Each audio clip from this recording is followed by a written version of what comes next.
Steve Buffo. Here. Luke Boland. Here. Todd Van Ho will not be joining us. We're not sure if his fill-in David Post will be here or not, so we'll wait and see. Brad Coy. Here. Melinda Sue, again, not sure if she will be here or not. Jamie Acton. Here. And Craig Lyon. Here. We do have quorum. Okay, and will you also please there and do the public involvement announcement? Of course, AMATS committee meetings are open to the public, and the public is provided an opportunity to comment at each meeting. Business items are first presented by staff or consultant. After the committee is given a chance to discuss the business item, the public is invited to formally comment. Each participant will have 3 minutes to speak on their topic. If you're joining us virtually and not a member of the committee, please turn your camera off when you're not speaking on an item. If you are joining us by phone, to mute and unmute the microphone, press *6. Thank you. Okay. Of course, on our first item, we have approval of the agenda. Do we have a motion for approving the agenda? Second. Okay, moved by Mr. Leamy, seconded by Ms. Acton. Do we have any changes to the agenda?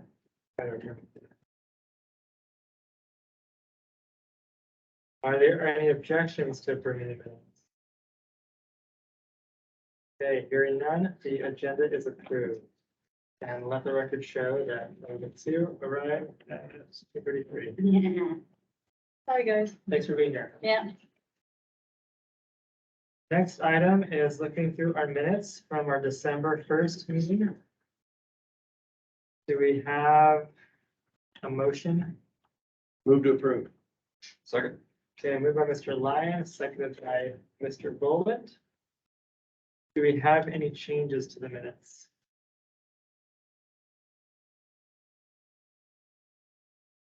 Okay, hearing none, do we have any objections to approving the minutes? Hearing none, the December 1st, 2022 minutes are approved. Action item 5A. Aaron, are you going to be presenting this one? It's the 2023 to 2026 Transportation Improvement Program Amendment number 1. Yes, that will be me presenting on it and walking through. So, as you all know, we released the TIP Amendment 1 back in December. January was our public comment period, a 45-day public comment period. We received 102 comments during that time from public or agencies, and we made some changes based on those comments. So I'm going to kind of go through the memo with those changes that we're recommending to the amendment and let you know what they are. A couple of high-level ones. First, TIP amendment or STIP Amendment number 5 was recently approved. And so the TIP was updated to reflect the amendment number 5. One of the biggest changes that affects us directly is there is a reduction of AMATS STBG allocation from 31.496 million to 31.368. So I say it's a reduction, but really what it is keeping us level at the 22 levels, because we thought we were going to be increasing, but that didn't end up happening. But it's just there for your information. So we updated those numbers and rebalanced the program based on it. And number 2 is kind of a more difficult one to understand, so bear with me as I'm talking about it. It's updating how we show the carbon reduction funds in the TIP on the first page. So we got these carbon reduction funds as part of IIJA, and we got FY22 funding, FY23 through 26 funding. Because of when we received the FY22 and FY23 funding, and because of how long it takes for us to do a TIP amendment, there was not going to be enough time for us to obligate all of the funding from 22 and 23 in 23. So this funding has some more flexibility to it. It's a 1+3. So you have the year you get it plus 3 years to obligate the funds. So with that in mind, what we've done is kind of spread some of the FY22 and FY23 over 24, 25, and 26. So if you look on the first page of the TIP that's up on the screen down at the carbon reduction funding, you'll see that FY23 says 359 out of 7.2 million. That's just kind of how we were showing it to say, okay, in 23 we had this much available. But what we've done is spread it over 24 and 26, 24, 25, and 26. So the key number to look at is the 4-year total. Are we balanced at the 4-year? Because we only get 18.3 million total, and we're programming all 18.3 million. So we do not have any available carbon reduction funding to use at this time. I decided to kind of make this change because originally we were just saying, okay, we've spent all our 23 funding and it's this amount. It was too confusing for people to follow along where exactly the carbon reduction funding was being applied to. And so this is a little more upfront for both the public and for headquarters DOT, so they can see that, okay, we're going to be asking for more than our regular fair share in 24, but we have some extra funding from 23 to cover that. So we're not going to be over programmed in that regard. So it's a little confusing, but I can answer any other questions you may have if you have them on that. Okay, roadway table 2. So there's a number of things here. One of the things I made a change to the memo based on public feedback is kind of consolidating the tables. What I used to show is the old numbers and then the new numbers in 2 separate tables. But the public said they want to see the tip with the old numbers and the new numbers. We can't do that in the tip itself because it's built in Excel and it's way too much of a pain to do that. So I did it in the memo.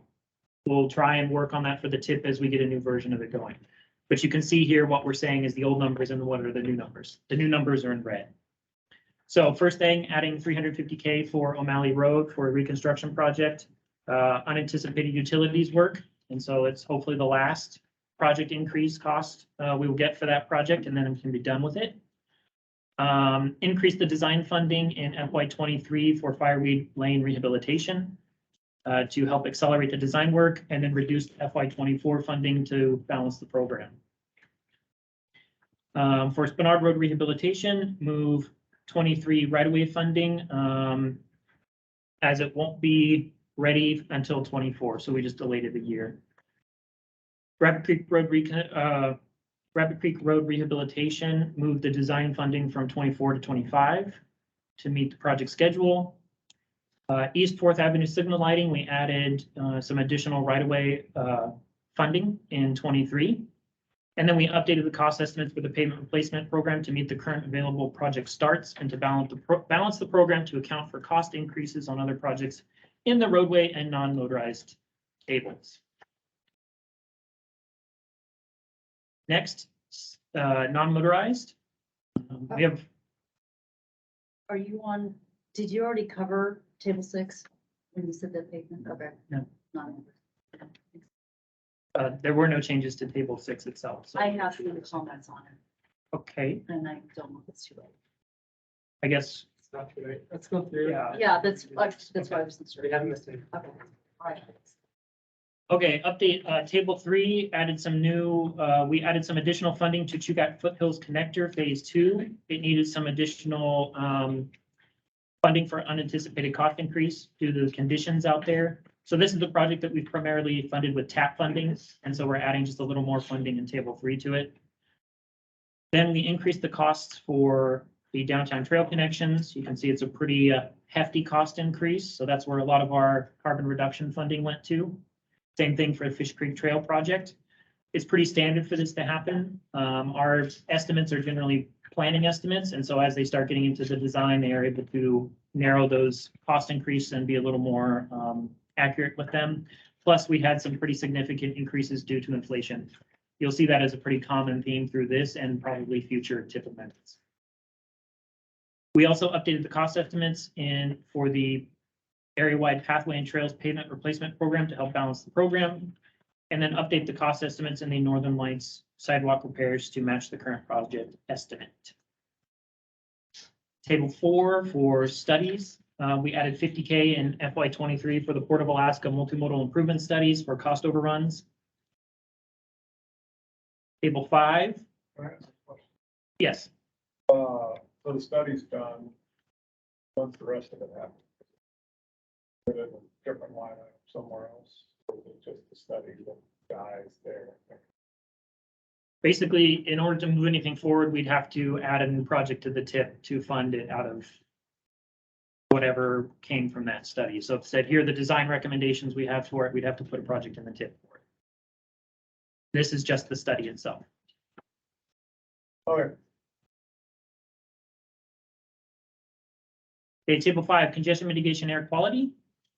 We had to switch some funding around, move some of the CRP funding to cover project cost increase in FY '24 for the Anchorage ride sharing and transit marketing.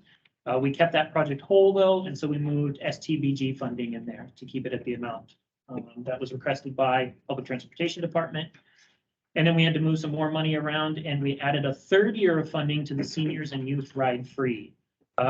It's a $916,000 cost in there because that's all we had available for CRP funding. Our hope is that if additional funding comes available, we'll bump that up to $1 million to match the $1 million that's being shown in '23 and '24. So it'll be $3 million worth over 3 years. NHS table. So real quick, Yes. it looks like Todd Vanco joined, Okay. I think a few minutes ago. I think someone saw him coming with about 335. For the record show, Todd Vanco joined remotely. Sorry, I'm just on a roll, so. Okay, table 8. This is updating table 8 based on the STIP amendment number 5. So as you can see there, Seward Highway, O'Malley Road, Diamond Boulevard Phase 2, it's reducing the cost estimate for 113 million to 105 million. Then updating the cost estimate for the Glen Highway, Airport Heights to Parks Highway rehabilitation. Seward Highway, milepost 98.5 to 118, Bird Flats, updating the cost estimates there. Then updating the cost estimates for the Seward Highway Tudor Road interchange reconstruction, and then updating cost estimates for Glen Highway incident management traffic accommodations. These are all shown in STIP amendment number 5, so they're being reflected here to be consistent. Table 10. So we made a quick change to the Campbell Track Facility alternate entrance alignment. We reduced the amount of CRP funding to only cover the 6-foot shoulder work on that facility. And then moved STBG funding to cover the reduction in CRP funding. And then we added 2 projects in at the request of the Port of Alaska, the Port of Alaska Smart Grid Project and the Port of Alaska Solar Design and Engineering Project. My understanding is these will be paid for outside of AMATS allocation. It's not AMATS allocations being sought, but other federal grants or state money that'll be going towards these. And there need to be shown in the tip to apply for those grants. And Steve Rebuffo can help with any questions on those. No, this, we actually put these in here at the request of state DOT. Because they're challenged finding projects, to spend some of the money they got through IIJA, so we're happy to help. Kind of. Okay, so that's all that's in the memo there. I will have one more change, but I don't know if you want me to talk about that now or later.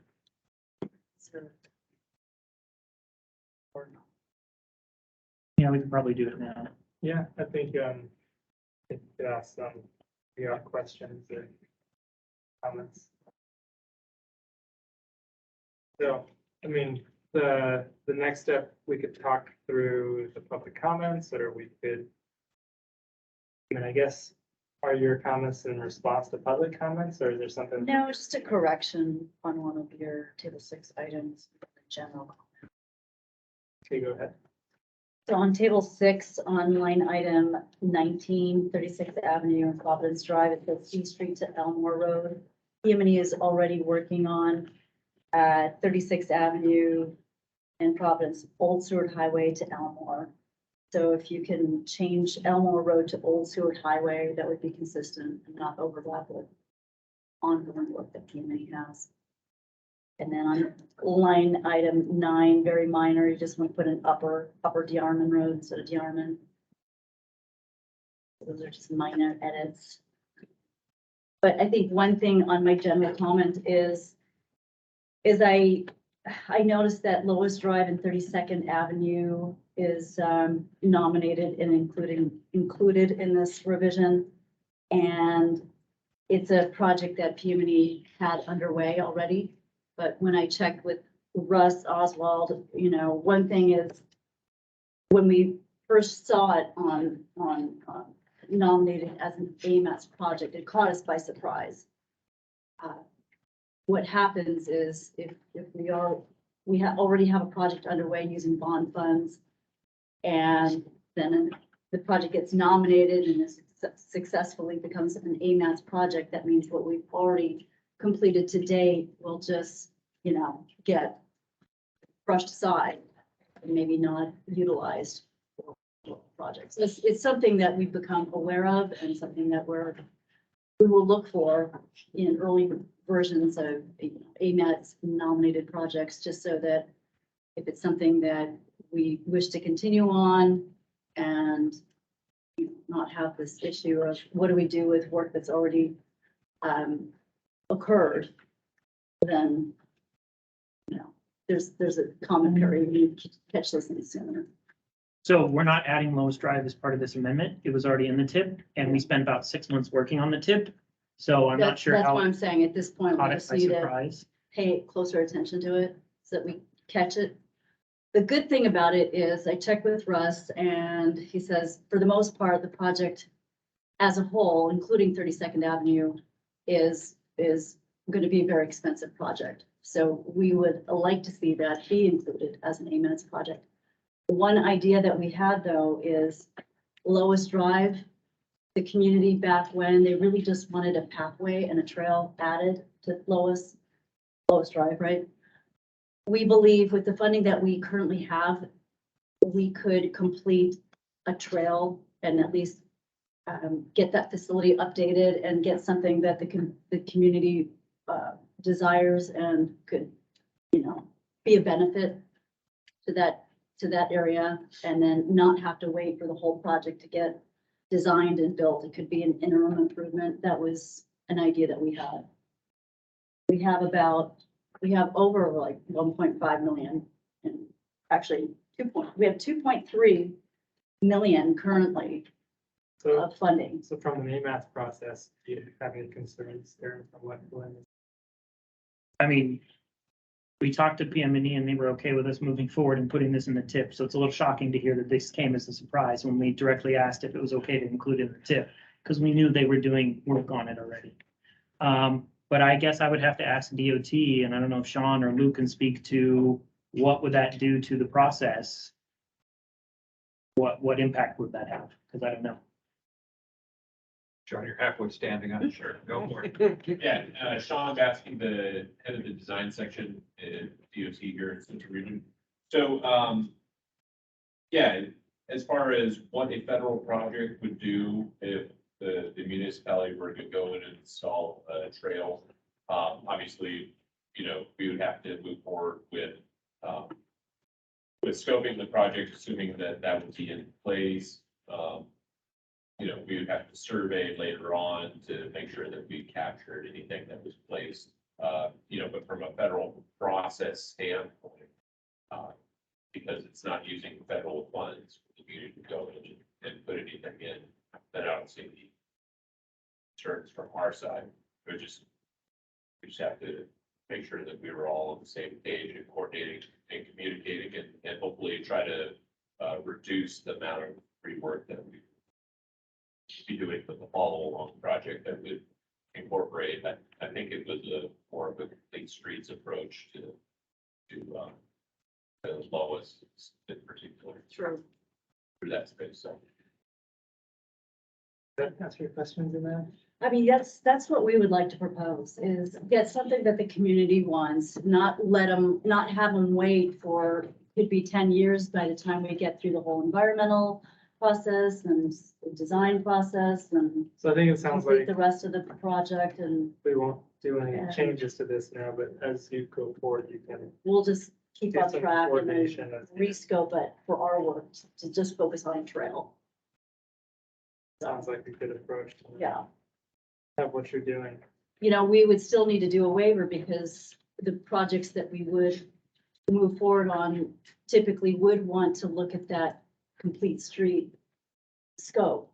But knowing that it's going to be addressed in the future, that gives us the comfort level that it's not going to be a miss. So Melinda's other comments, are those ones that as we vote on this, we need to include as amendments? Yes. Are they more like text edits?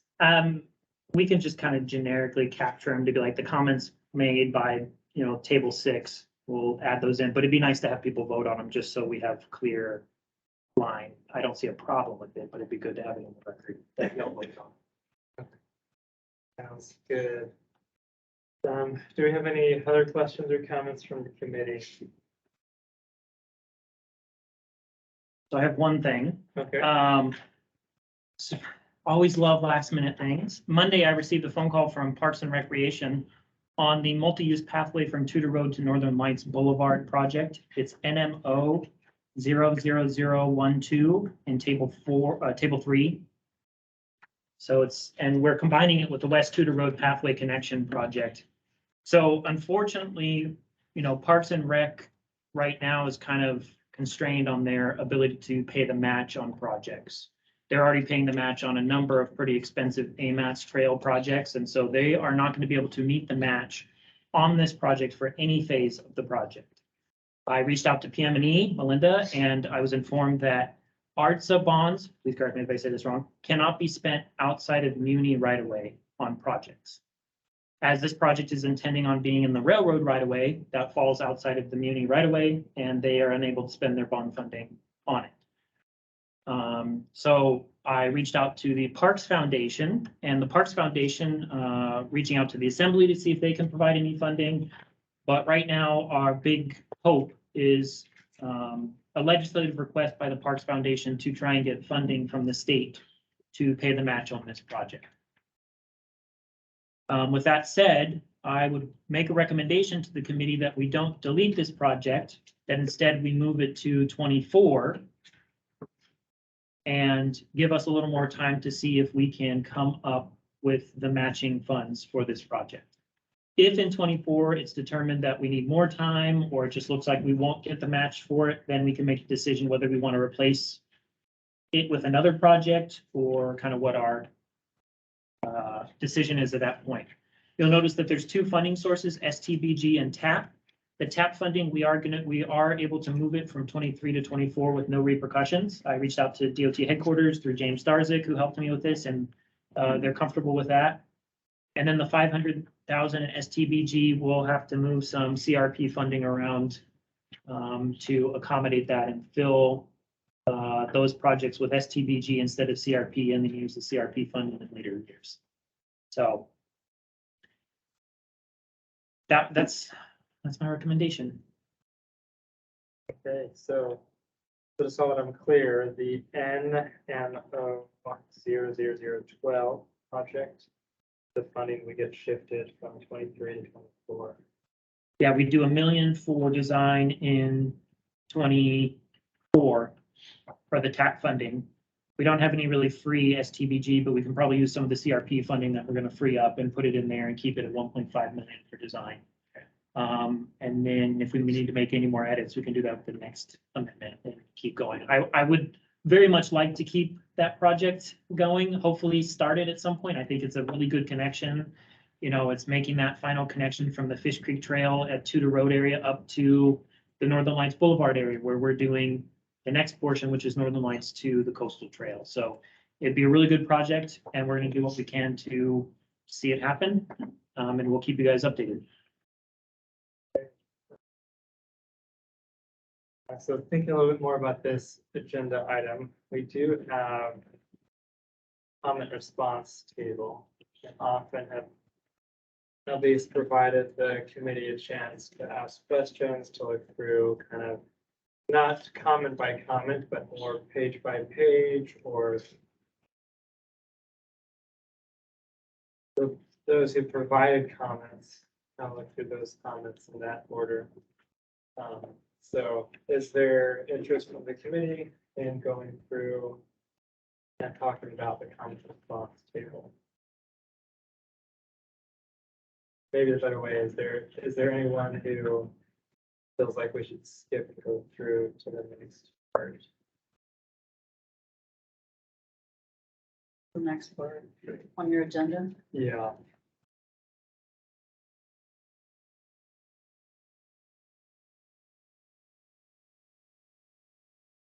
Okay, so I feel that,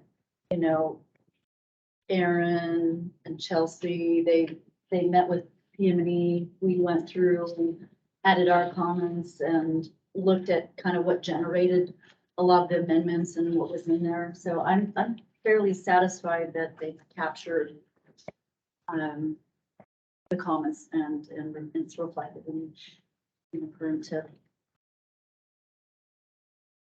Other thoughts, From my side. other thoughts from review of the comment response summary table? I guess I'm happy to, I mean, I'm either happy to make a motion or just express support for staff's recommendations on the comment response summary. I didn't see any in here that I wanted to suggest a change on, so whatever you prefer in the general sense, or I'm happy to move to recommend approval to accept staff recommendations on it. It makes sense to you. If that's a motion, I'll second it. Yeah, yeah. You know, We gotta go to the Yeah. public first before we can do. Oh, right. or if you want to go page by page, fine by me. But I don't have any suggestions for changes unless someone else wants. Yeah, I know that it wasn't that long ago that we went through the TID. A lot of these comments, I think, are pretty similar to what they had been before. And I am seeing the changes that are being made to this amendment. But also didn't want to like skip over it if staff, if the committee wanted to review them in more detail. So not hearing other thoughts. Maybe let's do some comments from the public, see what public comments might be on this. Do we have any comments from the public? Let's start in the room. Anybody in the room that would like to take 3 minutes, make a comment on this agenda item? Okay, I don't see anyone in the room. Anyone online? Yeah, we have Nancy waiting to make a comment. Okay, Nancy, it looks like you're up. You got 3 minutes. Thank you. I was rather disappointed with the comment. Can you hear me? Yes, we can hear you.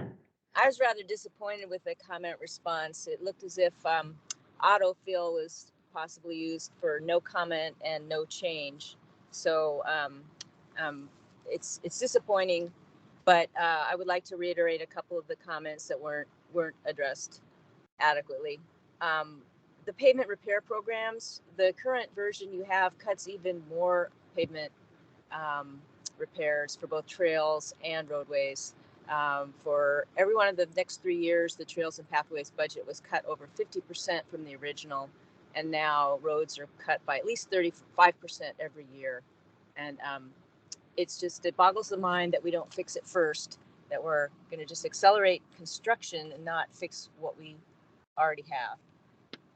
Second, with the carbon reduction program funds, it was kind of disconcerting to see the original intent to use $1.1 million on a road shoulder, very short road shoulder, when that road shoulder should be a de facto part of any road. So I'm suggesting that you request a joint advisory committee, which would include yourselves, the community advisory committee, and the bike ped committee, to nominate and vet projects for using the unallocated CRP funds on specific non-motorized projects in transit.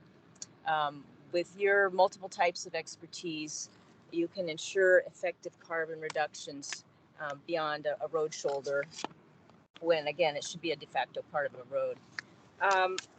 In regard to comment response, I was particularly,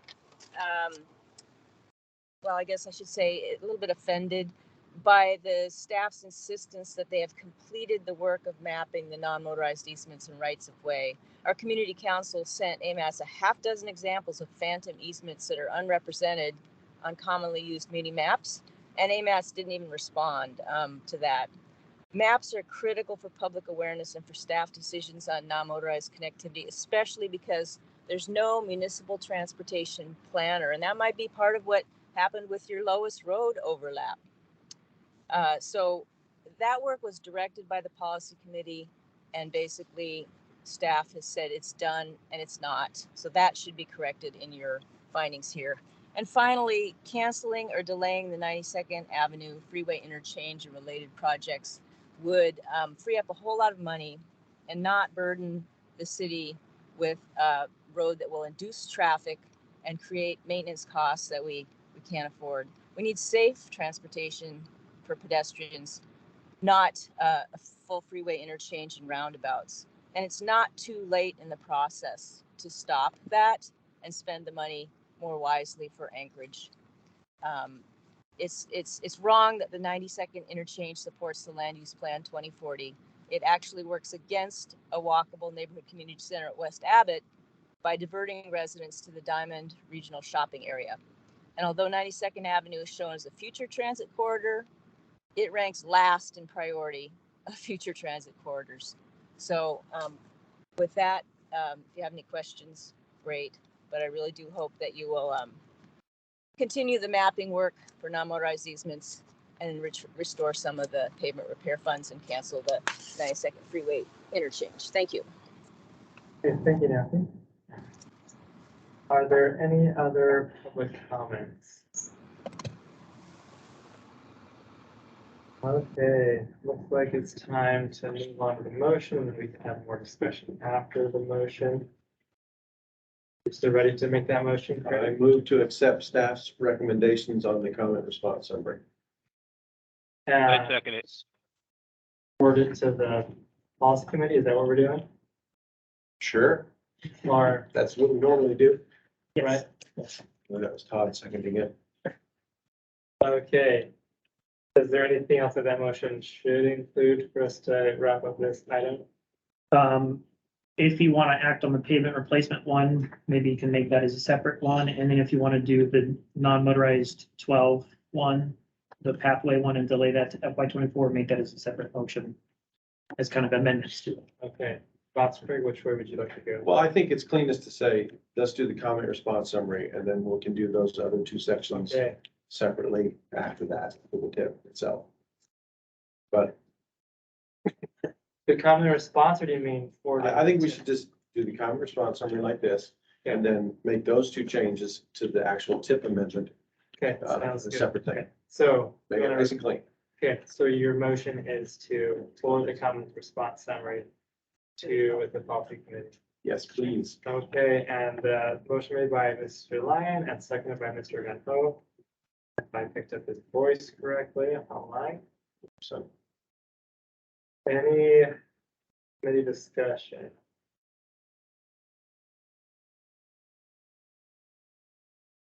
Any objections to approving the motion? Okay, hearing none, the motion is approved. So that goes through the comment response table. Looks like the next item then is the actual tip amendments. What is the will of the committee?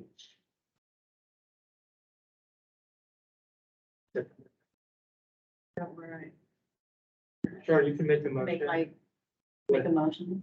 Okay, I'd like to make a motion to edit table 6. I think we should move the whole amendment first, Oh. and then amend it. So, Oh. so I'll Oh, okay, move gotcha. to recommend the tip amendment to the policy committee. Okay. Perfect. Moved by Mr. Lyon, seconded by Mr. Bowman. Mr. Young and Allen has two amendments, and then at least one, I'm assuming, so. And so before we vote on it, we'll discuss so that the items that from our discussion so far to be added.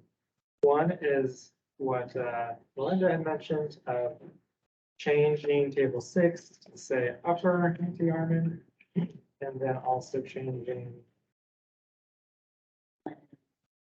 19 and to say from Elmore Road to Old Seward Highway. I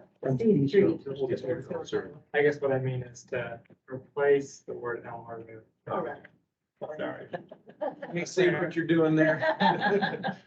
You're 3 steps ahead of us. Yeah.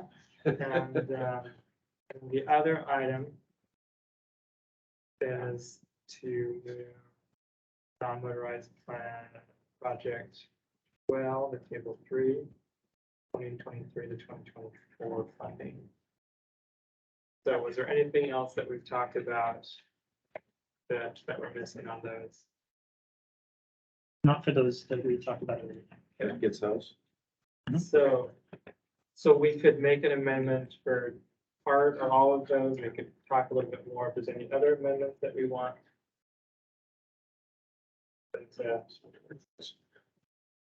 But, I just asked Lori, what do you think is the preferred method?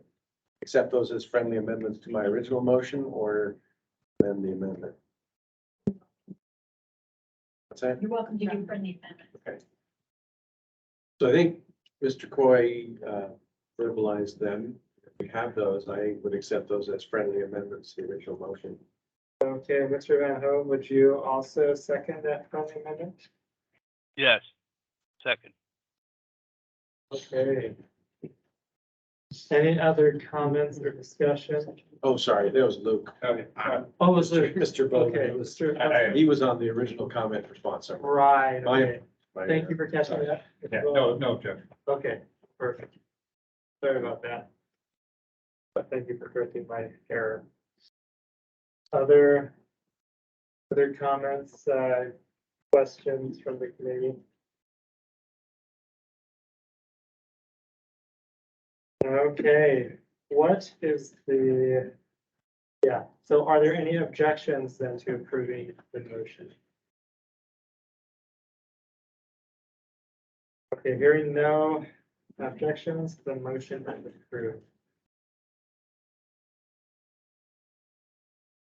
Anything else on this one, or are we ready to move on to item 6B, or, 6B, 5B? We're ready to move on. Lori, did you get everything? We're good? Okay, we're good. Thank you. Okay. Moving on to item 5B. The AMATS policies and procedures, number 3, funding percentages. Is that gonna be you, Aaron? Yep, it'll be me. Take it away.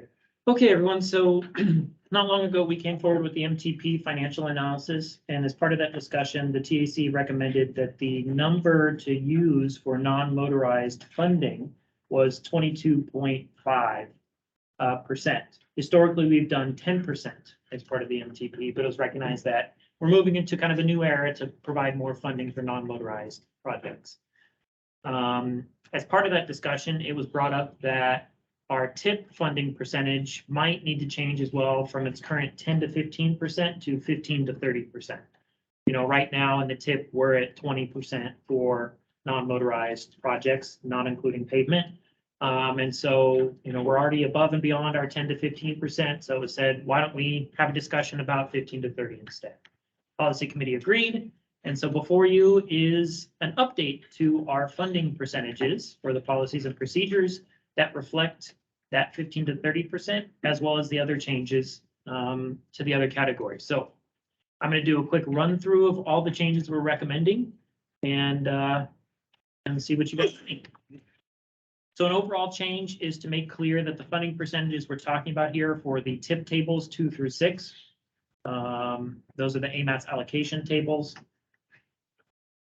On the first one, roads and major infrastructure, we recommend changing the name from its current roads and major infrastructure to complete streets. To match the fact that AMATS has this complete streets policy, we're going to be working on a complete streets plan and street topology plan. And it's kind of our new terminology that we're using for these projects to be more inclusive. Additionally, we're recommending changing the funding percentage from 55 to 65% down to 35 to 50%. That's to balance the fact that the non-motorized percentage is going up, so something needed to go down. Next, pavement replacement. We are not recommending changing the pavement replacement percentage. It's staying at 15 to 20%. But we are making a recommendation to split out how, so when we allocate the 15 to 20%, of that 15 to 20%, we're saying 50% should go to motorized pavement replacement and 50% should go to the non-motorized pavement replacement, you know, the pathway and trails that we have. Because we have 2 pavement pots of funding right now.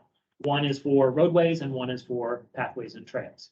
And so we wanted to put something in here to acknowledge that fact. So we actually have something to work on and say, okay, as we're programming the TIP, how much do we want to put towards pathway and trails? How much do we want to put towards roadway pavement replacement?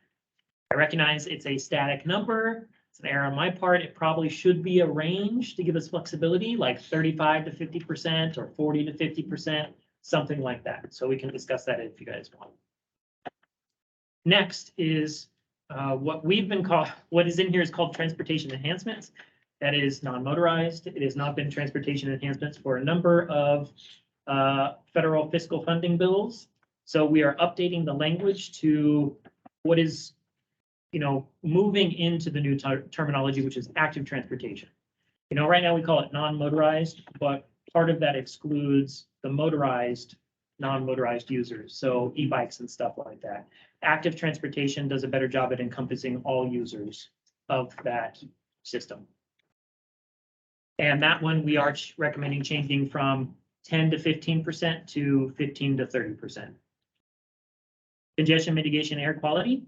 It was a static 10%. We found it's very difficult when we have a static number. A range is much easier for us to program projects around.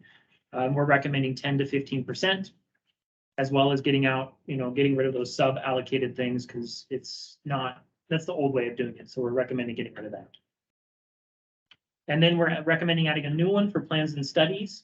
This was something that we added as part of the, I think, 2019 to 22 TIP, and then the 23 through 26 TIP.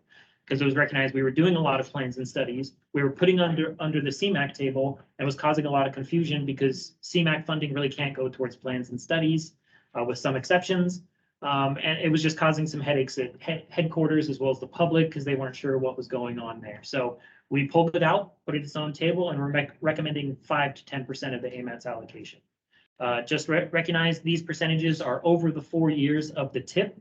So 1 year does not have to be exactly 20%. It's when you look out the average over the 4 years, it needs to fall within this range. I do want to clarify that these are AMATS's policies and procedures. AMATS sets them, AMATS adheres to them. If we do not meet them, then it's up to the AMATS policy committee to determine how they want to act on them. But in general, think of these as more guidelines for staff when we're developing the TIP or when we're doing a TIP amendment to try and keep within these funding percentage thresholds. And I'll stop there and see what kind of questions you have. Thank you. Thanks, Aaron. Any questions or comments from the committee? The pavement replacement 50-50 split. Historically, do we have a breakdown on how that's been?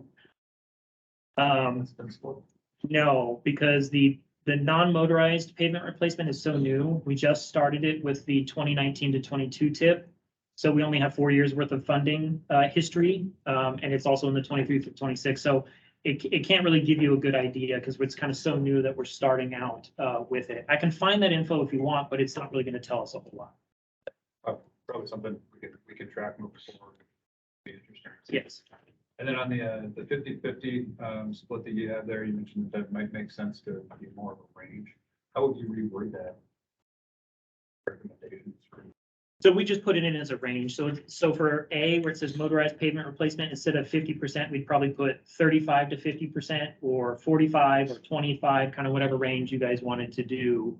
And then same for active transportation one, we would put whatever range we felt comfortable. So 25 to 30, 45 to 50. It's kind of dependent upon your guys' recommendation to the policy committee of where we should be focusing our pavement. Should we be doing it all on roadways? Should we be doing it all on non-motorized? Or should we be kind of maybe evening the pot a little bit between the two?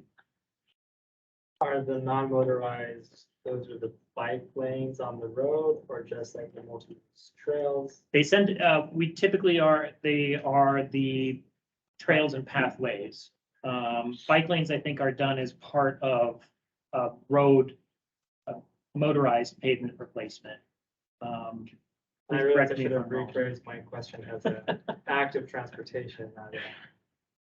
It's going to take a little while if you guys recommend that change for everyone. And just so you know, if you recommend these changes, the policy committee approves these name changes, we will be propagating it throughout the rest of AMATS. So our TIP tables will be changed. Everything else we use will be changed to match it as well.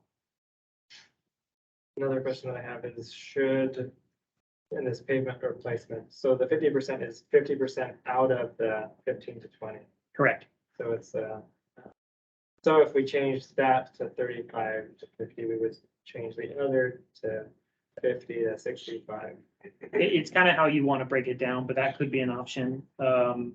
Yeah, you'll notice that if you add up all of one side of the high levels, you won't get to 100%. You'll get to a little over 100%. That's because of how ranges work. If you're high in one, you're gonna have to be lower in another to get to the 100%. Right. So you can kind of use the same for the pavement replacement. Okay, if we set this one at 35 to 50, maybe the next one can be 65 to 50 or 50 to 65. I think with two, that's what we would do. Yeah. Makes sense to me.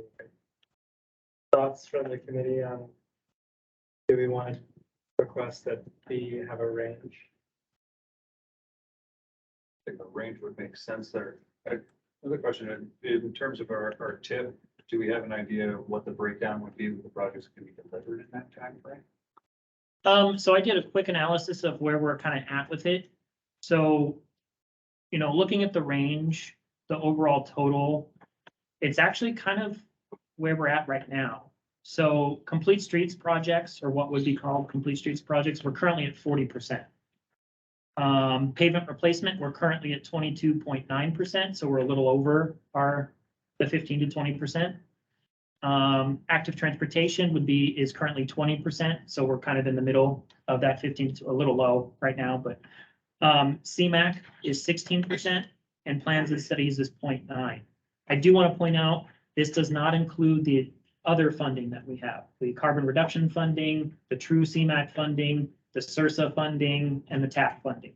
Those are kind of so specialized that they're not included in this range percentage because they can only be spent on specific projects. So we say 15 to 30% of the AMATS STP allocation. Well, we also have TAP funding. We also have CRP funding that goes to those types of projects.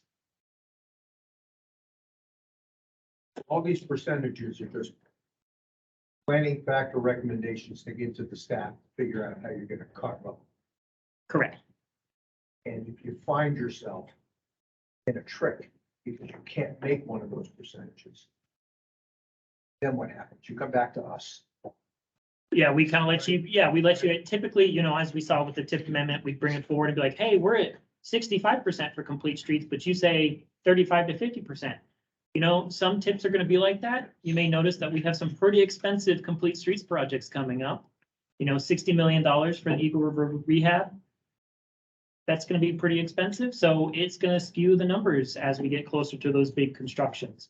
This is just guidance for staff.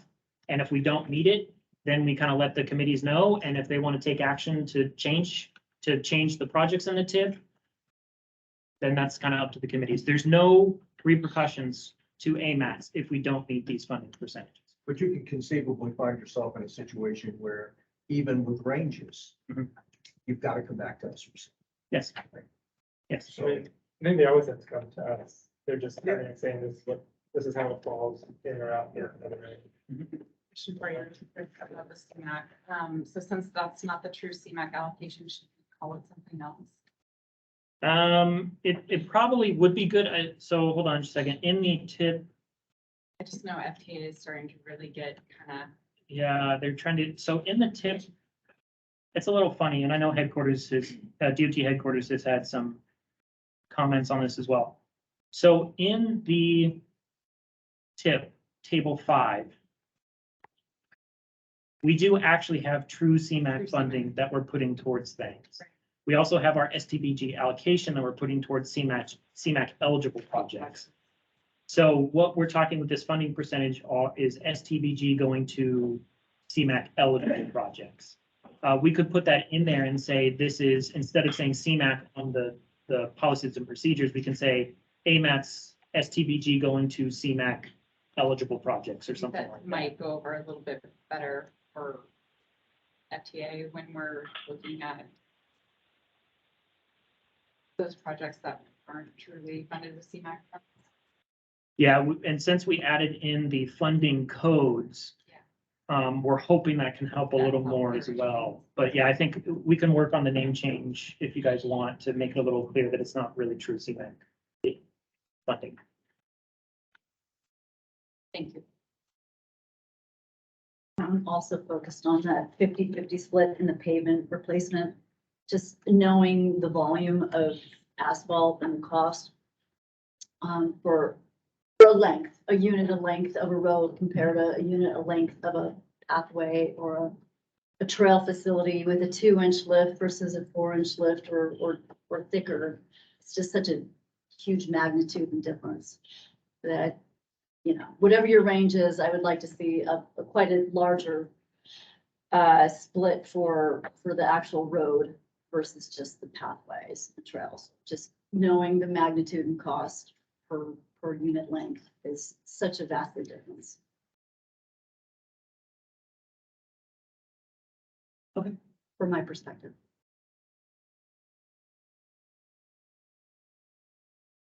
Would it be helpful if we propose something and vote on it as we are? Yeah, it would be helpful, because this was our just kind of Kind of do- get the conversation started numbers I mean, and just say, we're proposing this, because it's so new to have it broken down in the percentages of the sub percentages of percentages. So, we're just wanting to get kind of discussion with you all on what we think is appropriate for those percentages. Is it because we don't know? I mean, it feels a little bit like a shot in the dark. Yeah. Should we just take out percentages for now and wait till we have a little bit better picture, given that we are looking, I mean, this is changing the percentages for actual projects for active transportation. Is it gonna be helpful to have percentages or not, I guess? For me, it would be helpful. I'm looking at James just to wait for him not to beat me over the head. For me, it would be helpful because when we get changes to the tip and we have to decide kind of where to put the funding, the first reaction is put it in the pavement replacement for streets, complete streets, because that's what we've been doing so long. But maybe it's, maybe we need to put a little more into the non-motorized because we're really starting to push that more and more. Since it's so new, quite frankly, it has a lot of catch up to do. And so that's kind of part of why we recommended 50-50 is because we haven't been doing it and we have a long way to go. So maybe there's some time where we do a little more active transportation pavement replacement versus complete streets, or at least a little closer to it until it catches up. I don't know what other pot of funding goes to pavement replacement for non-motorized facilities. I don't think the state has a pot of money for that. I don't know how much the city does. This is about the only pot of money that's there that's regularly being spent on repaving non-motorized facilities. And we're already talking about increasing the funding percentage that's going to non-motorized facilities. I'd say let's let it shake out for a little bit. I'm happy with 50-50 right now. There's no other pot of money. Well, there may be some municipal bond funds that go to repaving non-motorized facilities, but I'm not sure. I'd be hesitant to do something different than this right now until we see how things are working. There's a lot of need on a lot of trails, non-motorized, multi-use pathways that are really needing some help. What if it was changed to 40 to 60 for both of them? That way it's a range, but it's still pretty much 50-50. They give us a good working order. I mean, just so you know, these percentage changes right now that we're proposing for all of them are not going to change anything in the tip. We're pretty much at this point, we're a little higher in CMAC. We're only at 0.9 for plans and studies. That's because most of those are funded with CIRSA because we're having a lot of issues with match. So just a heads up on that. And so it's not really going to shake out a whole lot for the current tip. It's more the next tip or beyond. Or if there is a, project that's delayed or falls out of the tip, what kind of project do we want to put in? Is it a complete street one, or is it a non-motorized or active transportation one, or do we want to put it all towards pavement? This gives us the staff something to work on when we're making recommendations to you. And I guess it's not that you have to fall in the range, so it's not essential. It sounds like the your range. One other question I have on the title, TIP funding allocations. What if that was changed to TIP funding allocation targets or guidelines, or is there, do you have a thought on something to that? Yeah, I was talking with somebody about it, and they're like, maybe we should put recommended program allocation in there at the top, so people know that this is just a recommended percentage. I'm a little leery to put targets in there because we have performance targets and performance measures, and I don't want people to get confused between the two. So if we did something there, something about this is our recommended percentages for the AMATS allocation, something like that.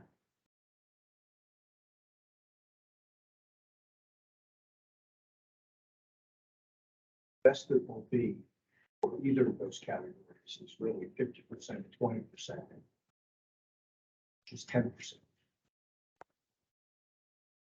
Same as There's plans and studies. On a good day, that's what it is. restrictions of the county. Big catch. Okay, so any other questions or comments from the committee before we move into looking from feedback from the public?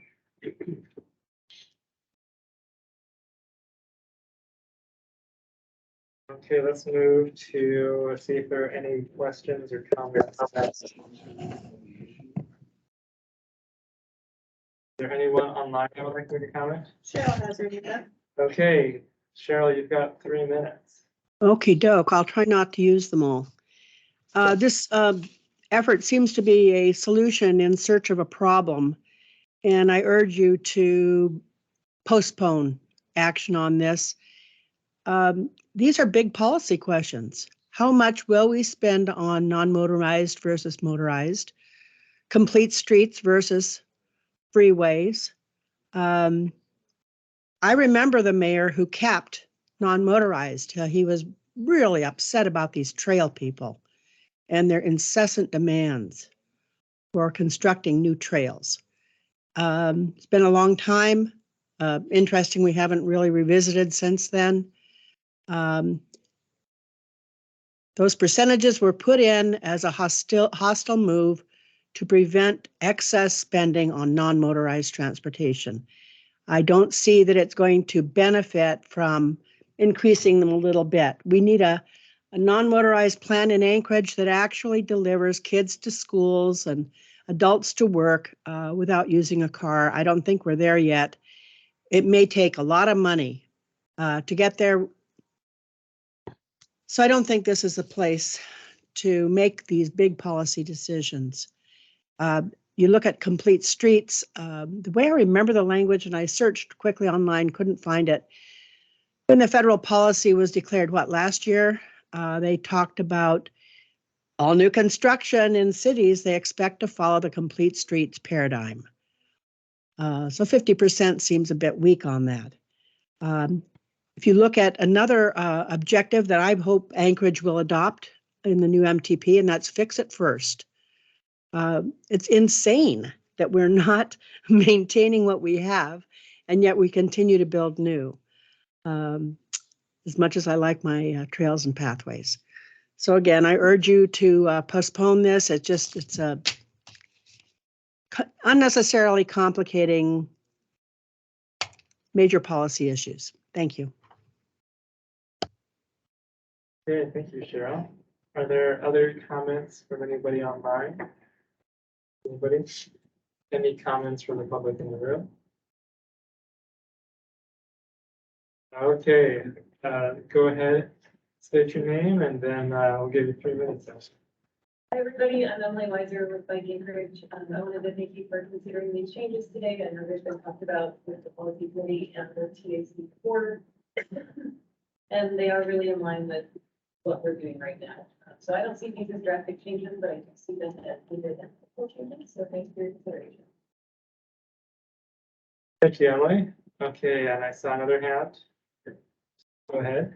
Sean Holland, I don't know, I just had a thought that 50-50 seems a little arbitrary. I wonder if there's some sort of quantitative way to set that percentage. I don't know if it would be based on, like Melinda said, a percentage of non-motorized pavement to motorized pavement, or I don't know if there are pavement condition reports for non-motorized trails or not, but it seems like you could identify that the need of each, you could make an equitable split. Probably easier to say it than actually do it, but it seems like you should be able to have some quantitative backup. Okay, perfect. Thank you, Sean. Other comments from the public? There's one more, Nancy. Is her hand up? Nancy, okay. Take it away, Nancy. Yeah, briefly, I'll just echo the previous speaker. It seems as if you're tossing these numbers around without a basis. And it does make a huge difference whether it's 50-50 or 35 or whatever. And right now, going back to the allocations, in the TIP amendment that you just passed, the trails get a measly, was it 600,000 a year in 2023, and the pavement repairs up in the millions. So these numbers, these percentages, they don't make any sense unless they're based on something. And we're certainly not seeing a commitment to repair in the budget you just passed.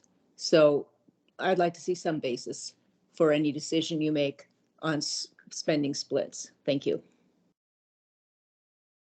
Thank you, Nancy. Other comments from the public? There's one comment in the chat. Sure, if you could read the chat comment. Sure, from Anna Bozen of DOT. We don't have asset management for non-motorized facilities, therefore inventory and condition unknown at this time for DOT right away. Okay. Hence why we did 50/50. Okay, another public comment from the public. Go ahead, James. James Darzik, DOT Planning, AMATS Coordinator. I just wanted to remind the committee and everyone following along here, all of these numbers, again, are guidelines. We're not talking about the set in stone. This must be the allocations. You know, it's more of a reflection of the policy mindset of, in my view, it's a reflection of the policy mindset of the AMATS committees. So when you're talking about what's the basis of a 50-50 split, I mean, I think that's a technical parsing of these figures that is, I think, fairly unnecessary.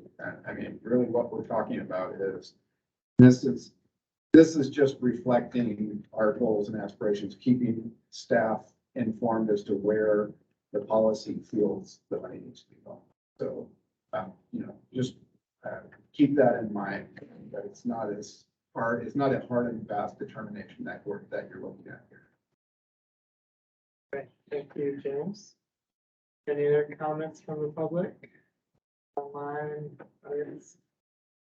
Okay.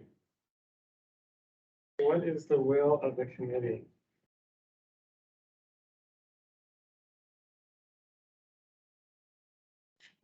Anybody? I move to recommend these percentages as suggested in this memo item 5B, recommend these changes to the policy committee. I'll second. Okay, moved by Mr. Lyon. I did hear Ms. Atkins second as well. Okay, so I'll let Ms. Atkins second. One of the things that we had talked about was changing the CMAC to say STBG.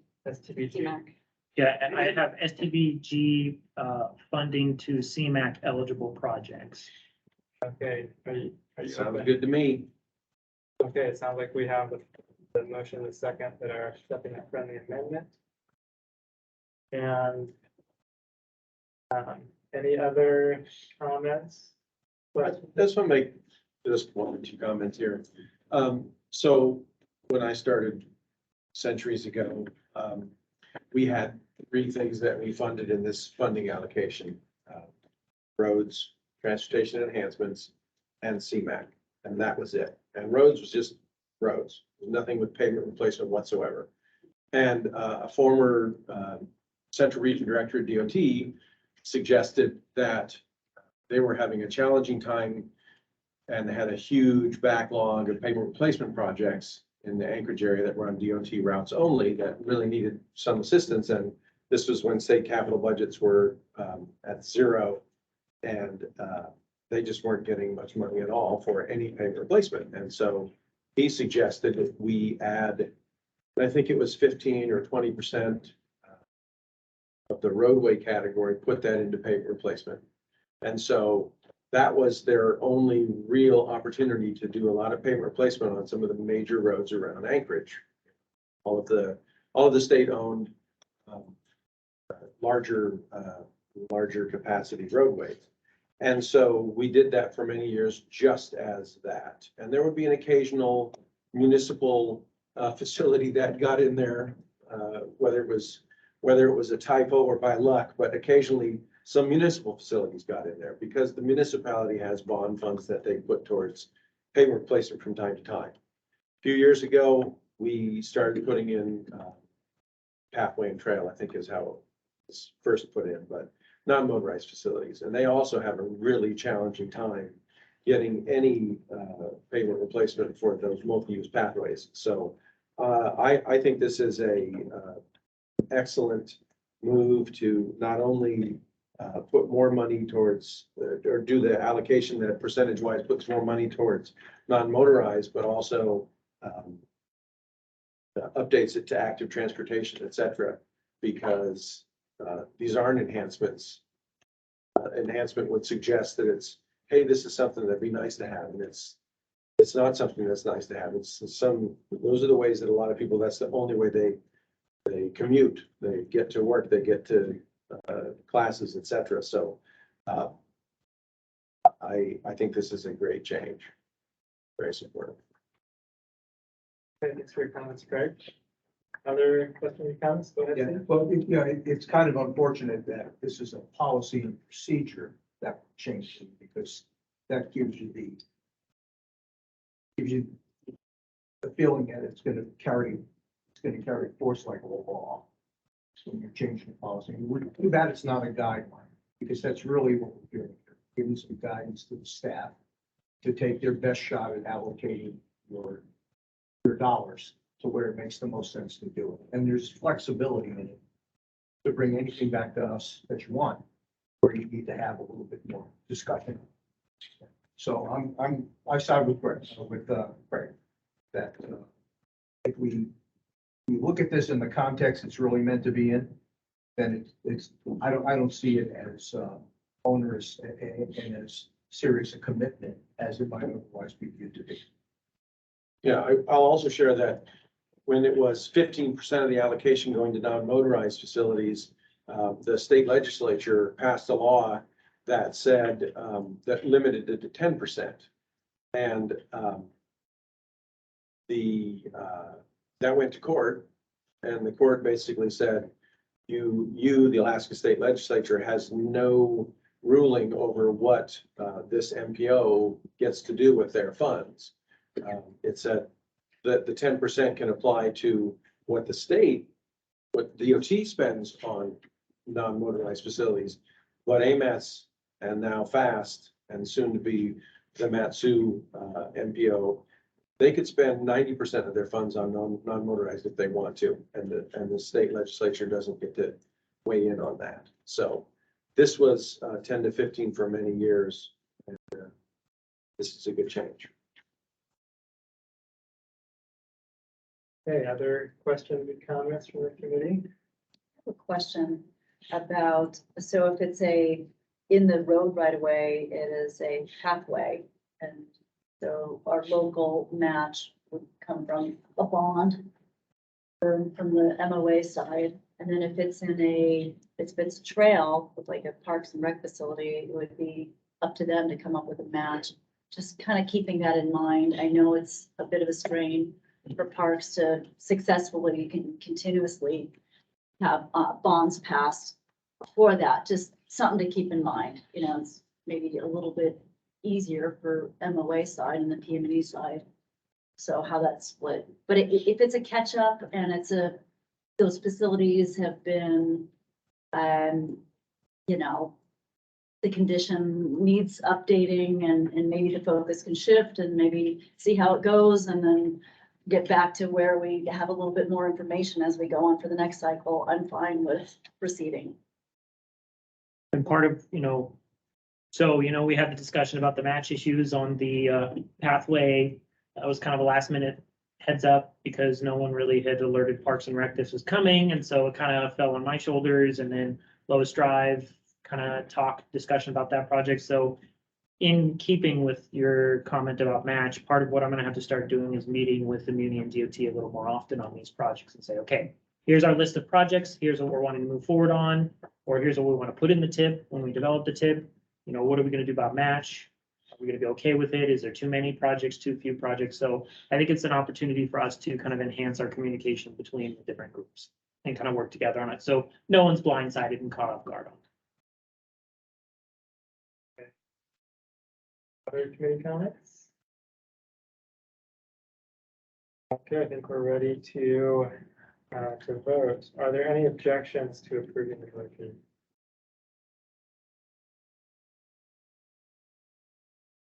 Okay, hearing no objections, the motion is approved.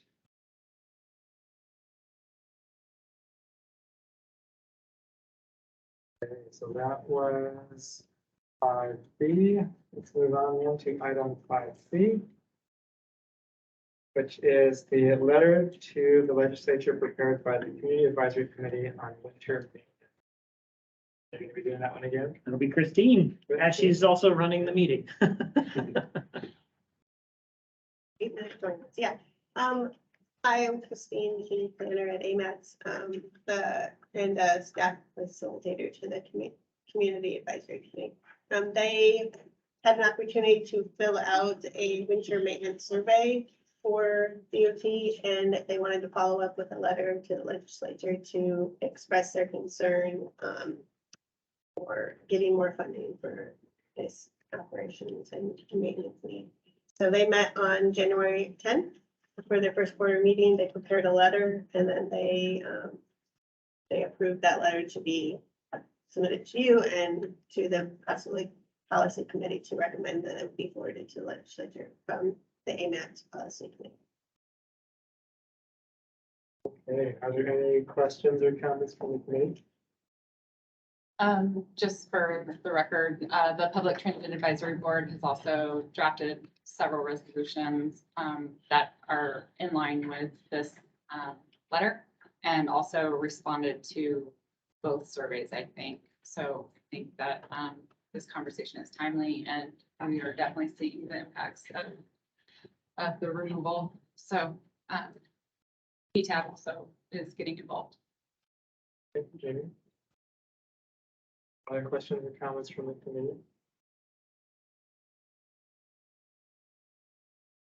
I guess I'm just in, as far as being briefed, are we seeking funding for operations? What exactly? It looks to me like what this is what right now our role in the TAC is to recommend to the policy committee that this letter be delivered to those identified. And so it's not that. And I think it's more asking them to address a few different items, right? To Budget the resources. To budget resources. It looks like there's some ideas in here about offering mission critical salary increases to basically increase the attractiveness of the jobs that are having the shortage that are affecting the snow clearing. There's an item on here about having the fleet of sidewalk clearing equipment, making sure that it's operable. So some of those items are what I guess I'm seeing in this letter. Am I understanding that correctly? As I was reading it, one of the questions that I had was for DOT, what DOT perspective is on this letter, given that it's kind of targeting DOT on it. I guess I would say that, any resources that can help us with these types of activities would be a huge help. It kind of puts me in an interesting position here as a member on this group here. I mean, advocating for this could be looked at as, advocating for DOT as well. So I'll probably stay silent when it comes to the voting and seconding and staying from this, but the resources here, I think, would help us do a better job. So. Okay, that's fair. That makes a lot of sense. Yeah, so on that note, real quick, sorry. So the letter's from the CAC, but if you guys recommend approval for the policy committee review, we're gonna retool it and make it come from the policy committee itself. All legislative things come through the committees, through the policy committee. And speaking of self-advocacy, as Wolfgang is the chair and also the regional director, we're not gonna have it come from Wolfgang, but the policy committee as a whole. So it can kind of help avoid some of that look of, oh, you're advocating for yourself and blah, blah, blah. It's an important issue that we want to make sure that we address. And we shouldn't be limited just because our makeup includes people from our partner agencies. So I understand Lou's comment, and I want to say that we will kind of try and address that when it goes to the policy committee.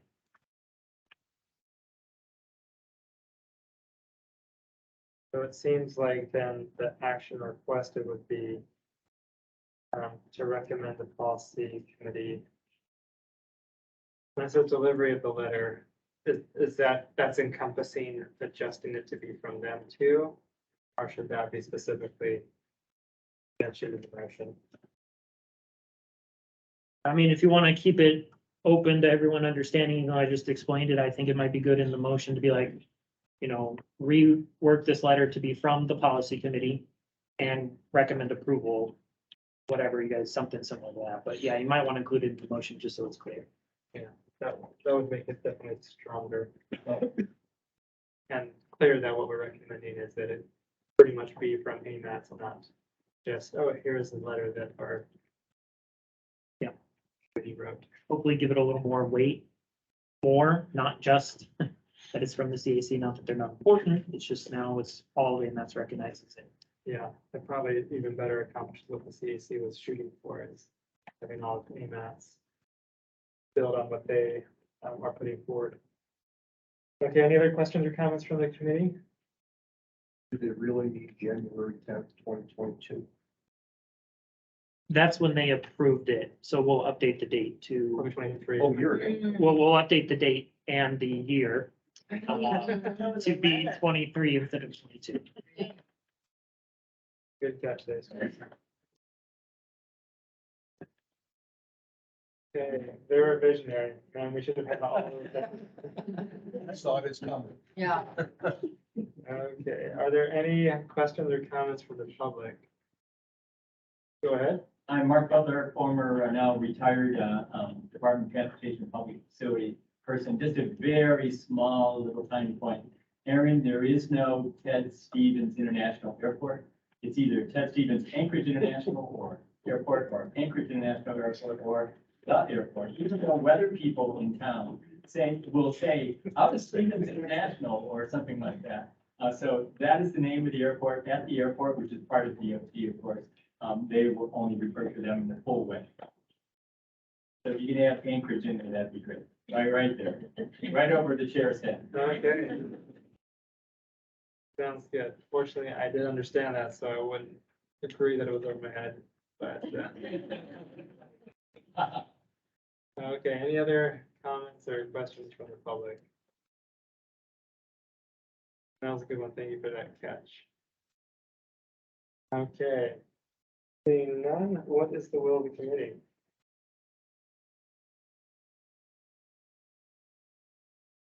To redraft it. Make it come from. So you can say, I move. Oh, I move to redraft the letter coming from AMATS and send it to the AMATS policy committee. Yeah. Is that right? And change the airport and add Anchorage, change the date. Okay, motion by Ms. Sue. I second. And seconded by Mr. Leamy. Are there any objections to approving the motion? Okay, hearing none, the motion is approved. Okay.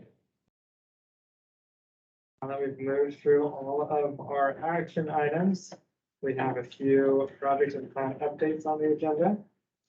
Looks like the first item is 6A, AMATS model information. Who's going to be running that one for us there? John, if you want to go ahead and take it. Sure. John Cecil, project manager with AMATS on the travel demand model update. We have Bobby Wortman, who is the project manager from RSG, who's been a contractor for the past few years on the model. And so Bobby will walk through some of the key points, the highlights of the model update. So Bobby, I'll turn it over to you. Great, perfect. Can you guys hear me? Yes. Perfect. And can you see the presentation on the screen? Not yet. Not yet? Okay.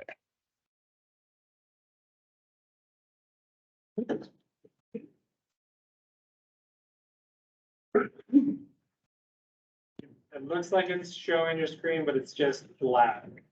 So I think it's trying to. I don't know if it's focused on the wrong screen. There we go. There you go. Yep. Got it? Perfect. You want to make it full screen. Yep. There we go. All right. Perfect. All right. So I'm Bobby Wortman. I'm a consultant with RSG. I've been at RSG now for over 3 years. And I primarily work in our trip-based and hybrid model practice, primarily applying these models in metropolitan regions and the statewide applications. And then prior to working at RSG, I spent 7 years as the principal transportation planner at a Central Indiana MPO, where I ran the systems planning group. So we're going to briefly talk about the model development update. We've gotten through calibration, some of the contents or the deliverables that were required under the contract, and happy to answer any questions at the end of the presentation. So there's 2 development feasibility reports that we were contracted to do. One was concerning active transportation modeling. The other one is a benefit cost analysis tool that's applied at the end of the model development or at the end of model runs. The active transportation component of this reviewed best practices and gave recommendations for model improvement. Some of the things that we did were reviewing the National Cooperative Highway Research Program work that RSG conducted on active transportation modeling, and looking at what the feasibility of expanding the current travel demand model to include more robust active transportation modeling methods. And from that, we gave near-term improvements that we'll discuss later on that'll help sensitize the mode choice model to more land use characteristics that encourage walking and better capture the transportation land use connection. And then longer term options that could include a separate bicycle pedestrian demand model or a facility demand sketch tool to be used to measure the quantitative impacts of active transportation. And then the second development feasibility tool we've researched is on a quantitative benefit cost analysis tool that assists in the evaluation and a multi-criterion evaluation of various different performance measures from the model. And RSG has circulated that draft report for AMATS comment and is aiming to complete the report with an estimate to build out this tool set in February. So the core travel demand model update includes a minor update to the travel demand model, updating the base year, and then verifying and recalibrating the model's validation to count data as well as previous survey data. The current travel demand model has 918 total zones. These travel analysis zones were largely unchanged from the 2013 effort. One of the big changes, or the biggest change from previous development efforts, was a zone split, which was previously zone 40, that encompassed part of JBER from a recreational activity to the south.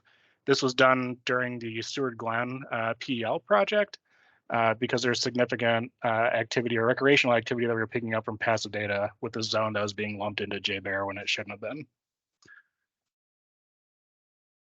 The network, there are 4,500 or just over 4,500 total network links and 336 controlled intersections in the travel demand model.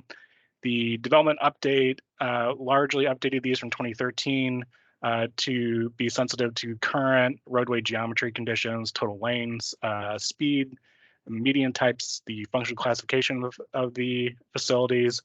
And then a new network attribute that we included is a flag for what's called the upstream functional intersection area of the network links. What this does is it breaks out a network link around various different control types so that you can measure the link-based impacts of the intersection without taking into account excessively long lengths in the analysis. So one of the things that we had heard from previous development updates is that you could get an approach link into an intersection that could be 1 mile long. And for the purposes of the model, when we looked at intersection improvements, it would pick up that entire mile of length.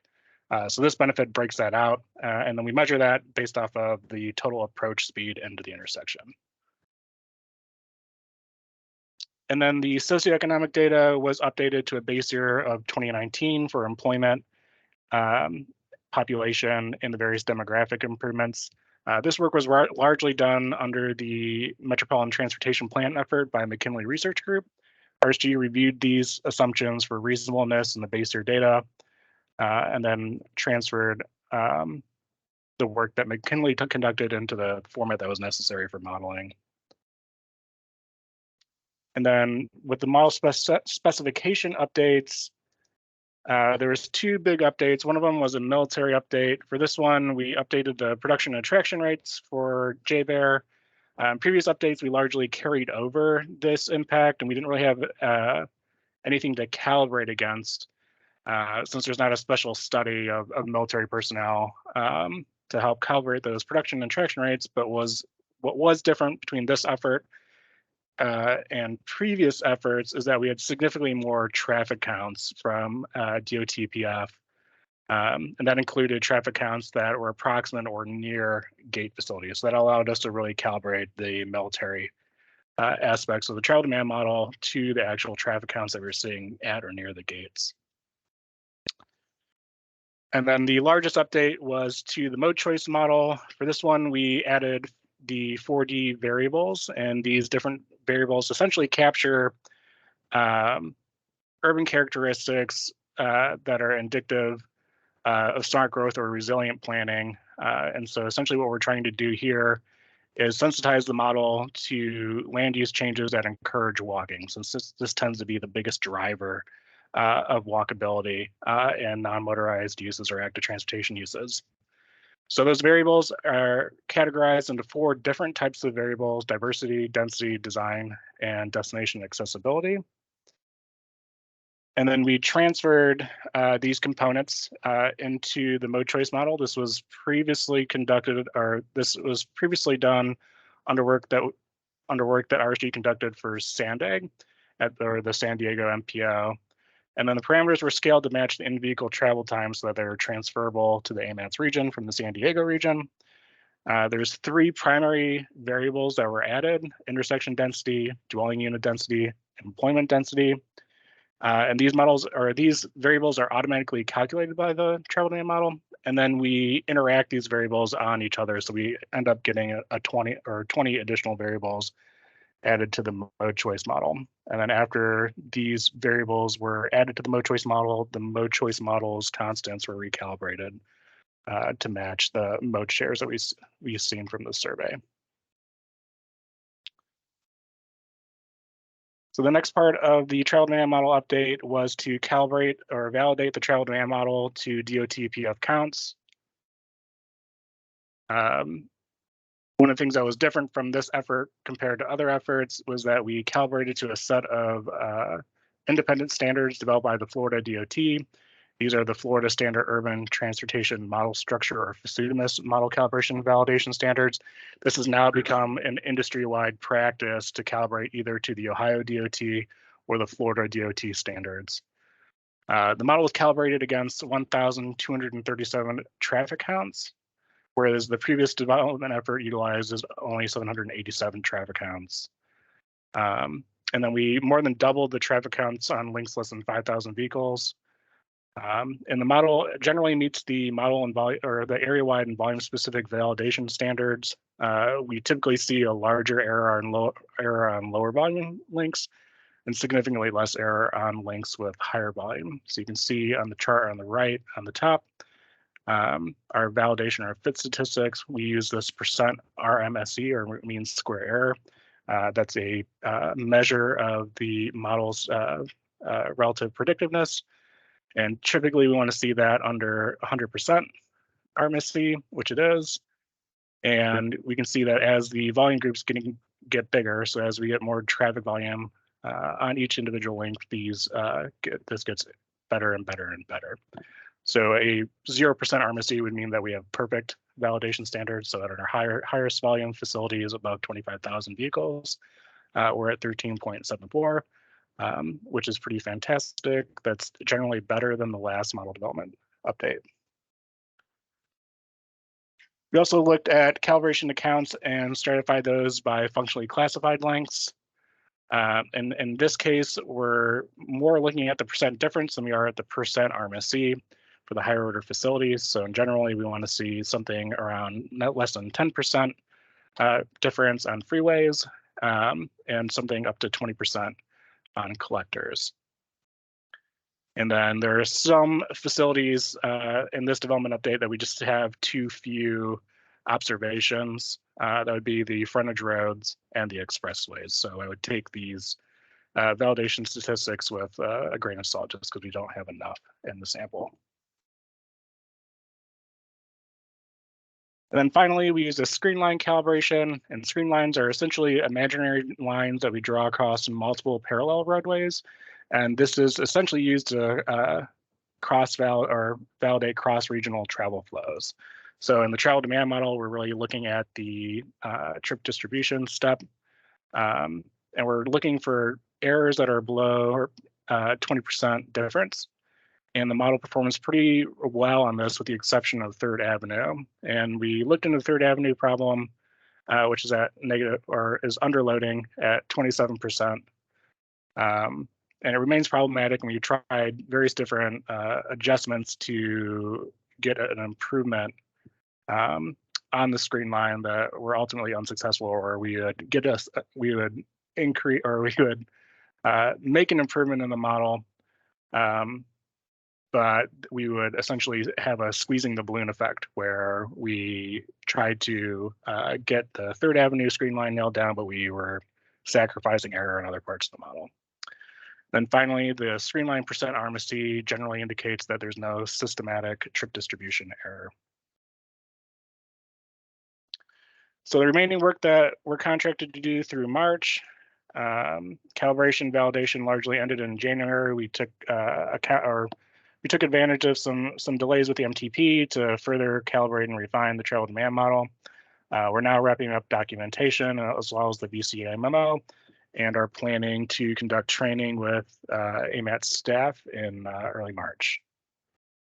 And with that, I'll take any questions on model update. Okay, thank you. Any questions from the committee? So I've got a few questions. Sure. First one, on 3rd Avenue, one of my thoughts was it probably has a lot of employment and intersections all closely clumped together, but it's also in a more industrial area. So do you think it might be that it could be a mode shift sort of situation? It could be. It could be a mode shift situation. I suspect that it's not a mode shift situation. So there's two factors here. One of the factors is that the volumes on 3rd Avenue, and it's not on 3rd Avenue, it's the screen line that we call the 3rd Avenue screen line, which is essentially, if I can pull the roads up here. South across 3rd Avenue? Yeah, it's essentially the parallel road or the perpendicular roadways that feed into 3rd Avenue. And so that screen line essentially picks up 3 facilities. It's going to be A Street, Post Road, and Reeve Boulevard. And so those are the facilities that are captured in that, and they're essentially along, there's a river on Ship Creek. So the screen line essentially follows that river and those those bridges. And so the screen line does pick up industrial activity, and then it also picks up J-Bear activity associated on like Government Hill, as well as the Post Road gate. And so I don't think that it has to do with J-Bear, because we essentially dialed in the J-Bear special generator pretty well. It could indicate that there's additional special generators that would need to be looked at a subsequent update. The other issue too is that the volumes are generally under 5,000 vehicles for the 3 facilities that we're mentioning. So there's just a higher variation on the volume. So if these facilities were 20,000 vehicles per day, that would indicate a pretty large issue that we would have. But because of facilities on average are somewhat low,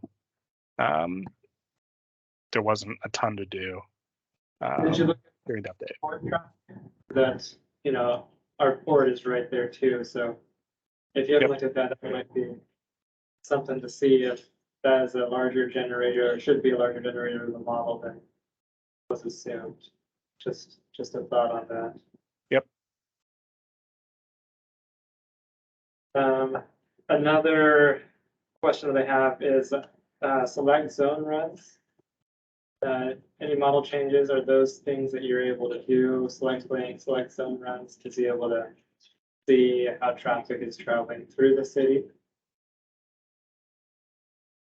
Is the question, does the model have the ability to do select link analysis, or is the question, do we do select link analysis?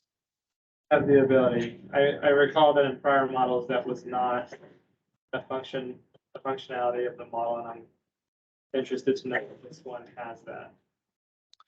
The model does have the ability to do select link analysis in it and we've done it for the Seward Glen PL project. So that is an ability that the model would retain and can be retained. And you'd be able to execute the select link analysis through the software vendor as well that the model is built on top of with Transcad. Any other questions or comments? Okay, well, thank you so much for the presentation, for all the information. Is there anything that we need to do, Aaron, with this? It's more for information. They're going to come with more of the results at a later date. Yep. You can ask for public comment if they have any. Okay, public comment or questions? A couple in the chat. Okay, do you want to read those for us? Sure. Cheryl asks if Bobby can please state the purposes of the modeling process and outcomes. The purpose of the modeling process was to update the analytical tool from a base year of 2013 to a more current base year, and then calibrate the model. Okay, perfect. Any other comments? Yeah, and then there's one from Anna Bozen saying government hose lacking comfortable connection due to the bridge lacking adequate non-motorized separation. Okay, so the non-motorized connectivity in the area could also be a factor of Third Avenue. Sounds like. So some more things to be thinking about. It looks like I see a hand also that's raised. Steve, would you like to ask your question? No, just a comment for everybody involved with writing these technical documents. As a member of the public, a former engineer, I know everybody loves acronyms, but it's very difficult for those of us who aren't intimately familiar with the process and the things that you're using. If you could define the acronyms.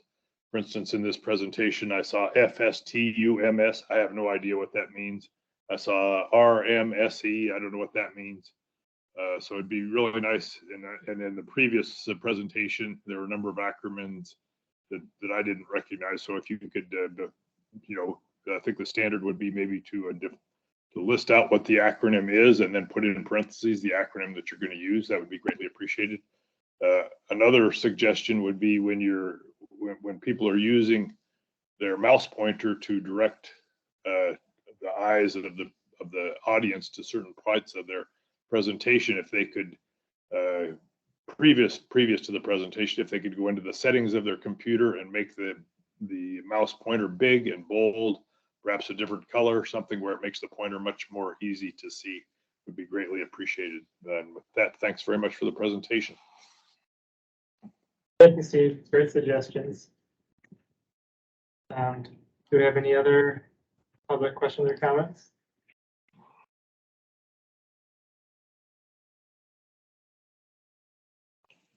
Looks like I do see one more question in the chat. How will the modeling info be used in the MTP? Aaron, do you want me to answer that or? Yeah, go ahead. Yeah, so the model essentially is one of the tools that are used in the MTP. It's largely been used to help with determining the existing conditions within Anchorage. So the model's core benefit ultimately is analyzing longer distance truck and passenger trips in the region and more utilitarian trips. That's went to Costco. So the model is primarily being used to help update the MTP in terms of providing existing conditions analysis. It's not the only tool being used in the MTP process.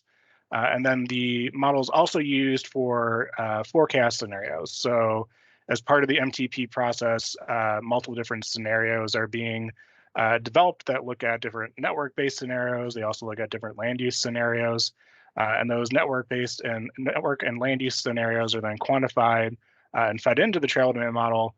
And then their impacts or their benefits can be realized through analysis in the travel demand model. Okay. Perfect, that sounds good. I think given for the sake of time, we're going to move on to the next presentation. So thank you so much. We really appreciate it. Okay, moving on to agenda item 6B, Spenard Corridor project update. Who will be managing that one, Aaron? The consultants and DOT will be here to give an overview, and then if there's time for questions, we'll have that available. Thank you.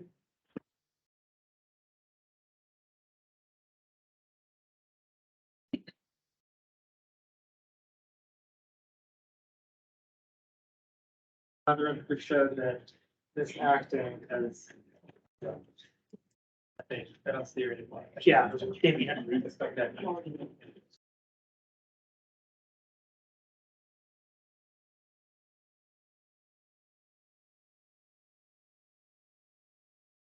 Electricity. 4:15. Thank you.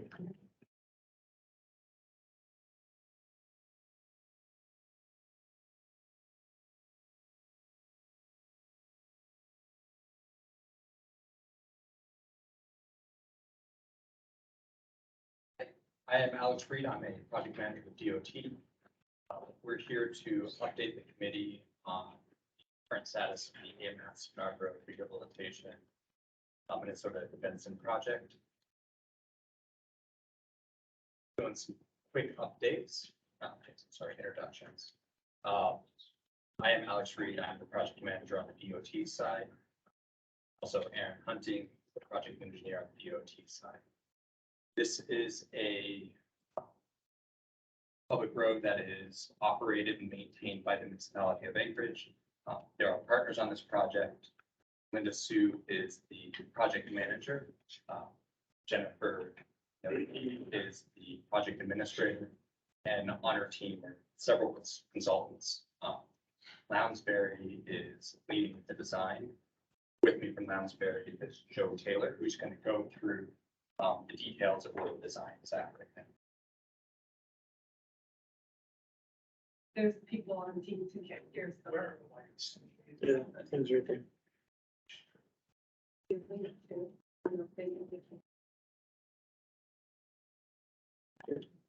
Thanks, Alex. I got about 10, as Alex said, I'm Joe Taylor with Lounsbury. I got about 10 minutes here of material, and I'll try to work through a few here so we can save some time for questions. The last time the project was here was about April of 21. It's been a little over a year and a half, and we were describing an issue at the Minnesota intersection and seeking some permission to do some traffic work there as we were trying to build a road diet between Minnesota and 36th. So the purpose of our presentation today is to update you on that work And then in the last year and a half, we've reached some really significant milestones, including selecting a typical section and a build alternative. And we've got some detailed slides on that. And then we've received approval unanimously from Planning and Zoning Commission on our selected alternatives. We'll talk a bit about that. Simultaneously, we reached the federal aid NEPA document milestone, which is a very big milestone. Got permission to move into design. And just last November, we submitted our local review submittal. And we are down the road currently on undergrounding the overhead utility along the corridor. And we've started working on some detailed design. And we're going to talk a bit today about speed.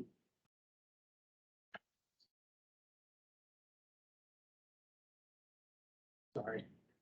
Before we jump into the big issues, we just wanted to give a quick update on the public involvement. We've been keeping a running kind of tally of the different public and agency outreaches that we've done. And the two big things on this slide that have occurred since we were last here involve a door-to-door campaign and contact with every property owner or private business along the corridor. And the dates of that are on the slide there. And then, of course, the planning and zoning process and approval that I'd mentioned on the previous slide. So with Minnesota, this picture here shows a little bit, if you'll recall our last presentation, we were trying to convert the Spenard section to a single receiving lane for eastbound traffic so that we could have some room for some pedestrian amenities. We worked with DOT and the municipal traffic engineers and our traffic team. We sort of all concurred that we could make that work from an operational standpoint. And so what you see on the screen here is some line work that shows a bit of improvements to the intersection at Minnesota and 500 or 600 feet of work down Spenard to the west. And the takeaway message from this slide that we want to point out here is that while that looks like a lot of work going down Spenard, that work is very limited in scope, and it's basically replacing pavement and restriping the facility to set it up to just send a single lane down onto our project property. So there will be some signals work there, and there's some coordination going on with the current project at Minnesota. It looks like a lot of work, but it's very limited in scope. This slide here shows that a little bit better. You can see in the eastbound direction, we've converted this to a single receiving lane.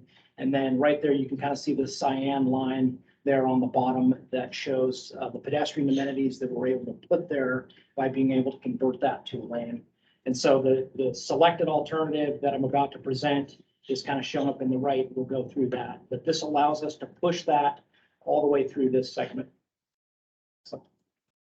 So before we get into the selected alternative, this is just a quick kind of leave behind of the rules that we're following and working within for the project. It's urban class 2, minor arterial. And so this lays out some of the framework that we're designing to. This is a slide from our document that we presented to the Planning and Zoning Commission. And this lays out how we got to the typical section for the selected alternative. So our team considered 8 different typical sections, including the no build. We looked at a rehabilitated 4-lane section, and then we looked at 6 variations of a road diet or 3-lane section. And so those 3-lane conversion sections included a section that was brought forward from the public by Gankridge. There's 2 sections here that are in the Spenard Corridor plan. We're going to talk about those in length here a little bit. And then we also considered a road diet technique that was essentially a modified version of the typical section that was recently constructed and previously selected here on phase 2. Next slide. So here's the selected alternative. And what this features is a 13-foot center left turn lane and 2 11-foot lanes. So we're going from 4 lanes to 3 lanes, I think, as everyone knows. And then we have a 5.5-foot wide on-street bicycle lane. And that consists of 4 foot of pavement on street. So we've been very careful in documenting that and describing it that way for some reasons here. 2 foot of curb and gutter, and then 8-foot multi-use pathway serves both pedestrians and bicyclists on either side of the corridor. And then we're doing the very best we can to get shoulders on both sides of the section so that we can accommodate signs and lights and other amenities. Next slide. While we've been kind of describing the selected alternative as sort of a modified version of the previous alternative, we We really wanted to point out that this compares very favorably to the alternative that was shown in the Spenard Corridor plan. So we want to talk about that detail here, and the two are shown on the screen. Obviously, the Spenard Corridor plan's over on the right. This was an excellent section, and the plan says that, further engineering and public input was required to get that to final. And so one thing that we heard from the public over the last year was that it was very important to have options for bicyclists both on street and off. And so as you study the corridor plan section on the right, there's a 6-foot bike lane called for on street. But if you focus on the dimensions, it becomes clear that that includes the gutter pan, right? That's dimension to the gutter pan. And then the sidewalk at 7.5 feet includes a little bit of space for the curb. So what we were able to do with the selected alternative was simply take 6 inches from the bike lane, the on-street bike lane as presented, and we reallocated that and moved it up to the sidewalk and added another 6 inches to it. And so we went from about that 7-foot sidewalk, if you discount the curb, to an 8-foot multi-use pathway, promoted that facility up one level. What that allowed us to do was to meet both MOA DCM and AMATS non-motorized plan criteria for off-street bicyclists. So we were able to accommodate bicyclists with 2 options. That's really the difference from a pedestrian perspective on the ends of the project. The other key difference here is the width of the center left turn lane.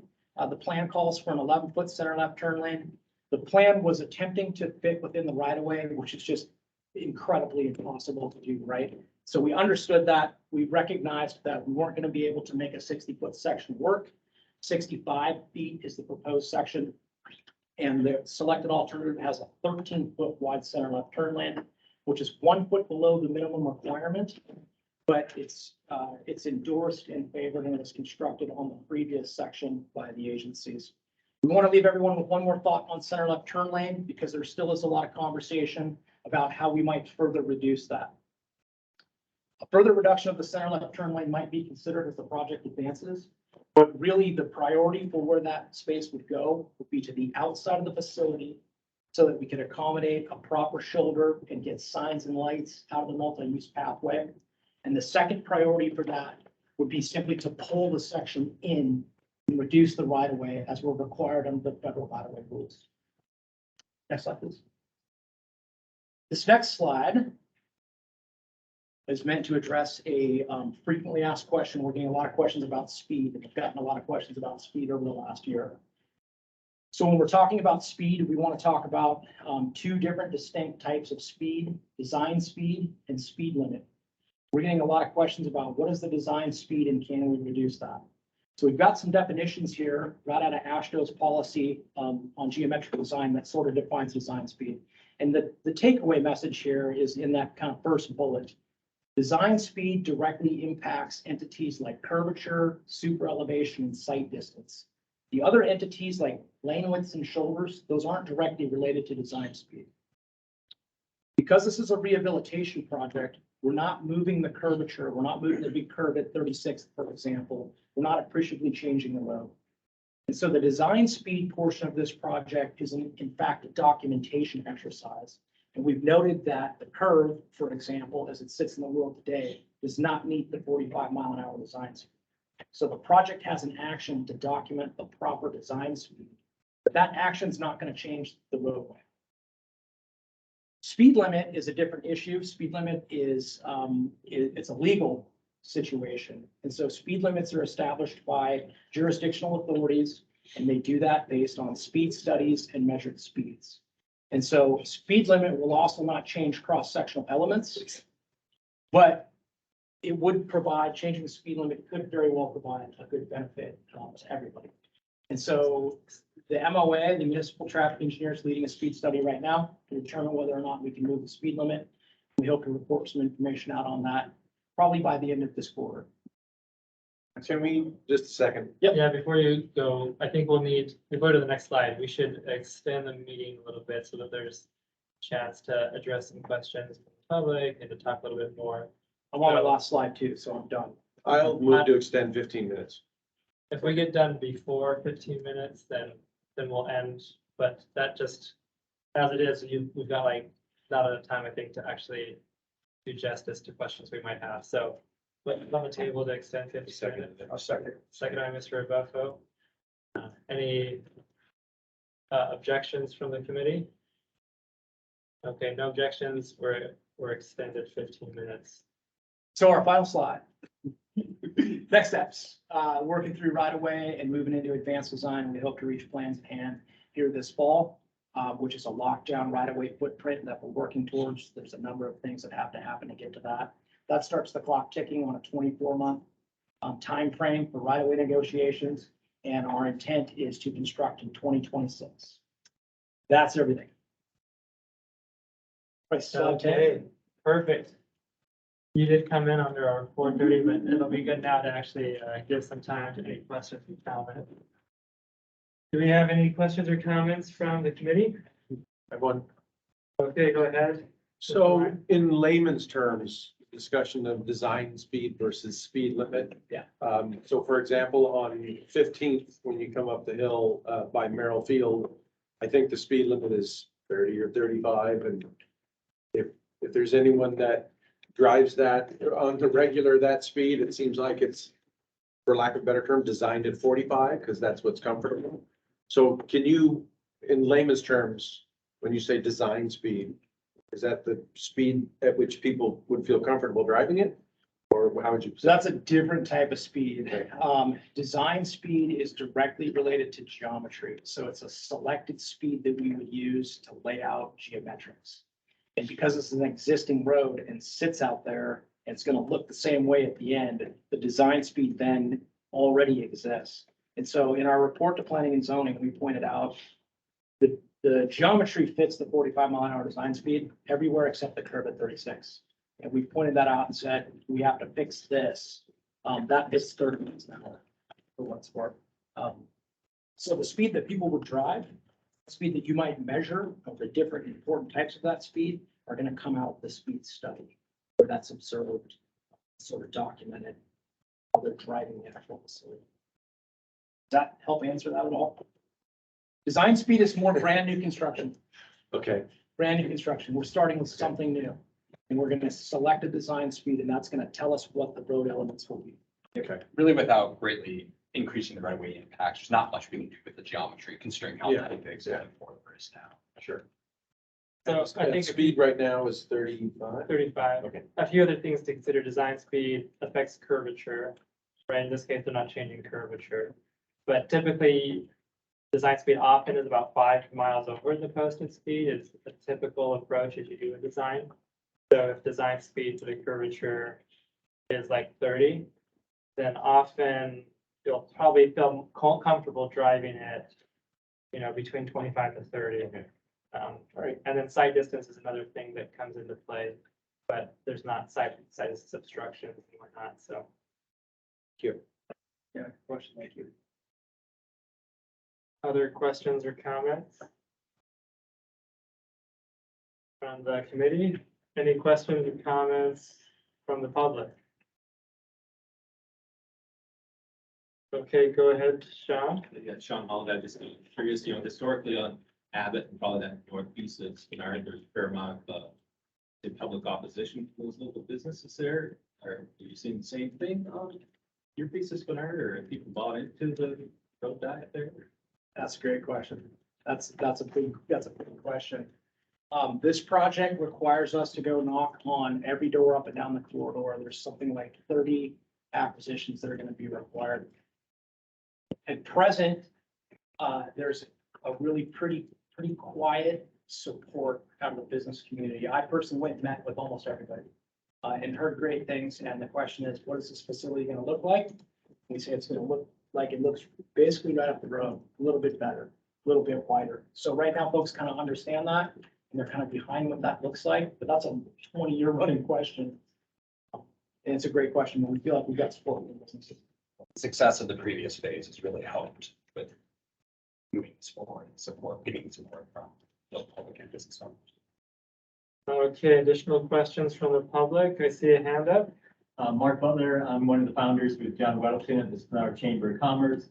And we were fighting the people who were against the road project initially And we found out when we went door to door and talked to this now up to 10 years ago, talked to the actual property owners and or the business owners, sometimes they were different, that we had a majority support for that project that got pushed through. And obviously the one by the airport first, the Hill second, and the one in front of the bakery and Chukri's they just got done a couple years ago.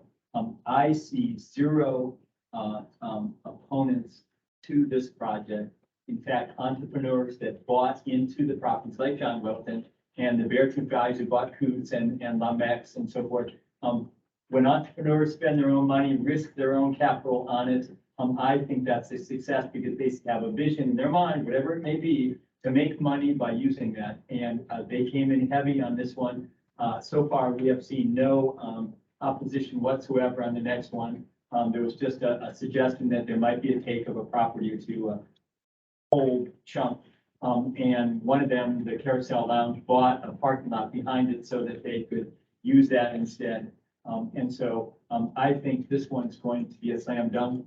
And it's just a question of course, continued support by the team, design team and DOT, making sure that all the property owners have their specific, driveways and parking spaces done. They're prepared for it. We're ready to do that. And then we're going to slide right into the fire relay. Okay. Sounds like we got a good advocate here. We have many strong advocates. Thank you so much. Another comment? Yeah, hi. I belong to the Spenard Community Council. What's your name? I'm sorry, Margaret Ott, AUTH. I recognize some of you. Yeah. I belong to the Spenard Community Council for over 25 years, and in 2010, my husband was the president. We passed a resolution in support of doing something about Spenard Road. So this is the long-term project for Spenard, and we want it done right. We really want to make sure that these speeds are brought down, because as somebody who's walked from our home, which is near the Lakefront Hotel on Spenard Road, going all the way up, right now it's really dangerous because the sidewalks are too narrow. There's ice on them that accumulates. There's a lot of curb cutouts, and it's impossible to get across the street unless you're going with the line. And I am concerned about, especially since the Muni has already put in a project on West 32nd, which is really nice improvement. But you're going to have people that are going to be walking their Midtown on 32nd. They have to get across the road safely. And there's too much between Benson and 36. There's too much there are too many blind curves for people to successfully get across, especially in weather like this, which is even difficult for vehicles to navigate, let alone people that are holding onto the hands of their children or shopping bags or whatever, to try to get across those roads when people are frequently going over the speed limit. So if anything, we're talking about a lot of blind spots, especially near the Mexican restaurant, in Star, totally blind. There's a lot of that. And I'm thinking about, I think this is a great improvement. There's a lot of housing being developed. So hopefully we're going to be having more people walking. But like the Penguin Trailer Court is a really old trailer court. I would not be surprised that it is not going to be there in 15, 20 years. And it's going to be prime building with a lot of people being put in that space. So we have to think about all those bodies that are wanting to go on the road, and we have to make it safe for them. And I worked on the Northwood improvement back over a decade ago. And it used to only have a sidewalk that was actually undergrade, so it was underwater a lot of the time. And when they redid that road, suddenly we saw kids walking to Northwood Elementary and to Northwood Park, to the Brotherhood Sisterhood Park, Spenard Recreation Center. If you make it safe, if you make it walkable, people will use it. And that's what we have to aim for, is to make it an asset for the walking and biking community so that they feel safe. And also for the drivers to not worry that they might hit somebody, that there's going to be somebody on it, right? That somebody testified that at our last community council meeting, that they were afraid of going down Spenard Road with all those mountains of snow, that there were people going in the road and they were terrified. And so it actually is an asset for the driving public too. So I want you to think about the speed limit. Please think about the blind curves. Please think about safety. Thank you. Thank you for your comment. Okay, I see that we have a few comments in the chat. Oh, and we got another person in the, Yeah, we're gonna have more. okay, But if you. sounds good. We do have 8 more minutes in our meeting. Do you think you'll stay within that, or should we? Can you try to stay within that? Is that all right? Okay, go ahead. Yeah, so my name is Lindsay Hyde, and I'm a Spenard resident as well, and I kind of chair our land use and transportation committee meeting. And the project team has heard a lot from me, and so I just wanted to bring some of the neighborhood priorities to the TAC for information and action. So I live off of Chugach Way, kind of at the center of this project. I'm really excited to see this move forward, especially with the success of what we've had on the northern section. And we're designing this project with lessons learned from that northern section and with the adoption of the Spenard Corridor plan, which we didn't have guiding these efforts for that northern section. The Spenard Corridor plan is kind of like a neighborhood plan for us because we don't have one. So we really got the community involved in that to really push for a vision and goals and implementation steps that mean a lot to changing the neighborhood to the future that we want to see. So we're really pushing on all these little pieces to make sure that we're implementing this plan as best we can. And it's another, just an aside, you know, we spent years on that planning document and we're about to, you know, start 3 more corridor plans. And if we're not implementing them, it becomes just a meaningless exercise in trying to put these efforts forward. So we really want to see them move forward. There are a lot of goals within the corridor plan that are about making an experimental and innovative approach to create a model for the region. And this project is almost there. We just need to go a little further to make it that, especially for multimodal transportation. We want to look at this as kind of the best project within the city so that we can transfer this everywhere else. So some of the changes we do want to see, like Peggy mentioned, the speed is a big one. So we appreciate the project team presenting on that today. We also want to make sure that we do reduce that center turn lane and reallocate it towards the bicycle facilities. The design criteria manual from 2007 isn't aligned with the corridor plan from 2020. There's kind of a pick and choose between urban minor arterial versus central business district minor arterial, and we can make those changes to have some common sense solutions so that we actually are developing bike and pedestrian infrastructure that will meet the needs within the community. Let's see, just a couple more pieces that we have documented on our community council resolutions and letters. So we'll make sure that the whole committee has that if you don't already. And one more piece as we're looking at this 35% design that's really critical is making sure that the bicycle facilities actually continue through the Minnesota intersection. Right now, we've got these like escape ramps to get onto the multi-use pathways, like we have in a few other parts of town. But Minnesota Spenard is one of our most dangerous intersections, and we need to make it safe for all users. And that means finding a way to ensure that there's connectivity, because we see in the tip that we're going to be designing this next section from Minnesota to Northwood. And we want to make sure that we've got continuous facilities, that we're not breaking at these critical points as we go forward. So we're excited to see this project and this change and have a relationship with the project team.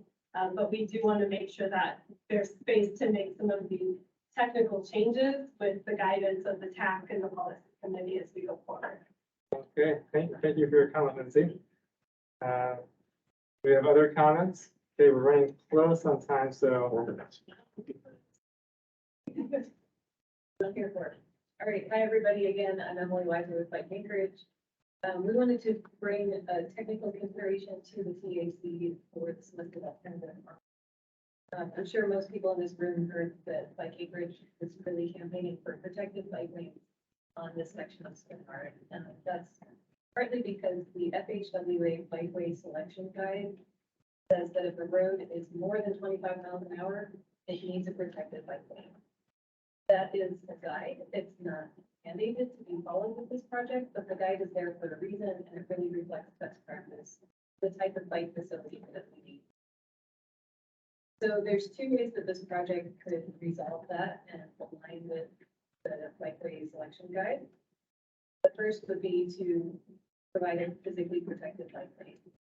That could be done with, like Lindy was saying, narrowing the center turn lane, sort of reallocating. But the second option would be to reduce the speed limit on the road from 35 to 25. Then that aligns with the bikeway guide in terms of having only a painted bike lane. Of course, you wouldn't want to just change the sign. Some traffic calming will be really helpful for that as well. Something like raised crosswalks could really align with the community vision for making this pedestrian friendly, as well as slowing vehicle traffic. I think that covers it, so I'll yield the rest of my time. Thank you for your consideration. Okay, perfect. Thank you, Emily.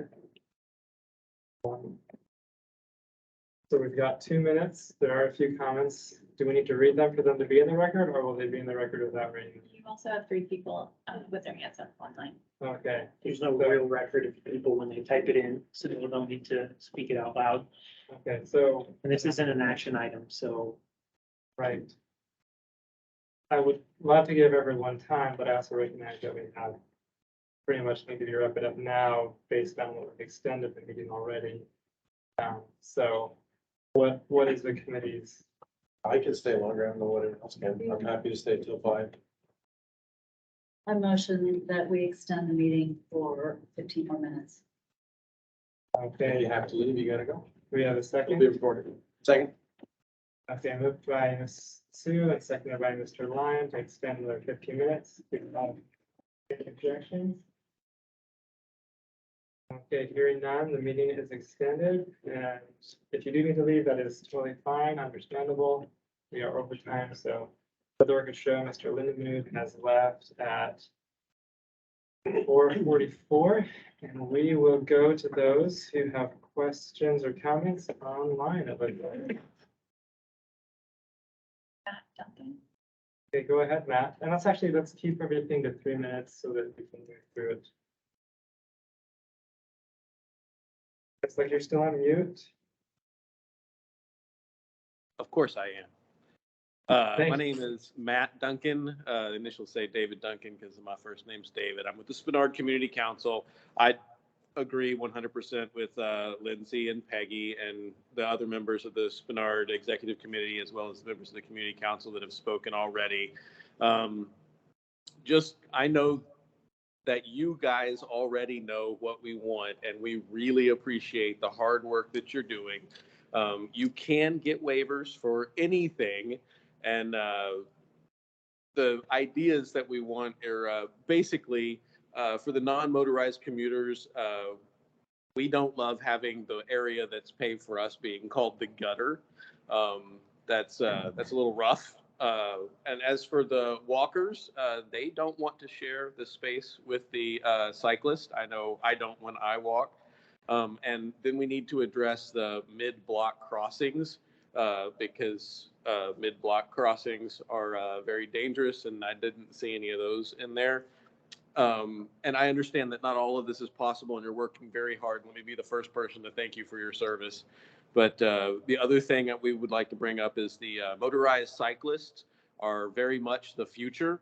A car costs $10,000 for a crappy used one. You can buy a brand new motorized bicycle for $500. And if you're building infrastructure right now, not taking into account that motorized bicycles will be the commuting facility of the future, especially for people in Spenard, you're missing out on an opportunity to get well ahead of the curve and save money because motorized bicycles do a lot less damage to roads than cars do.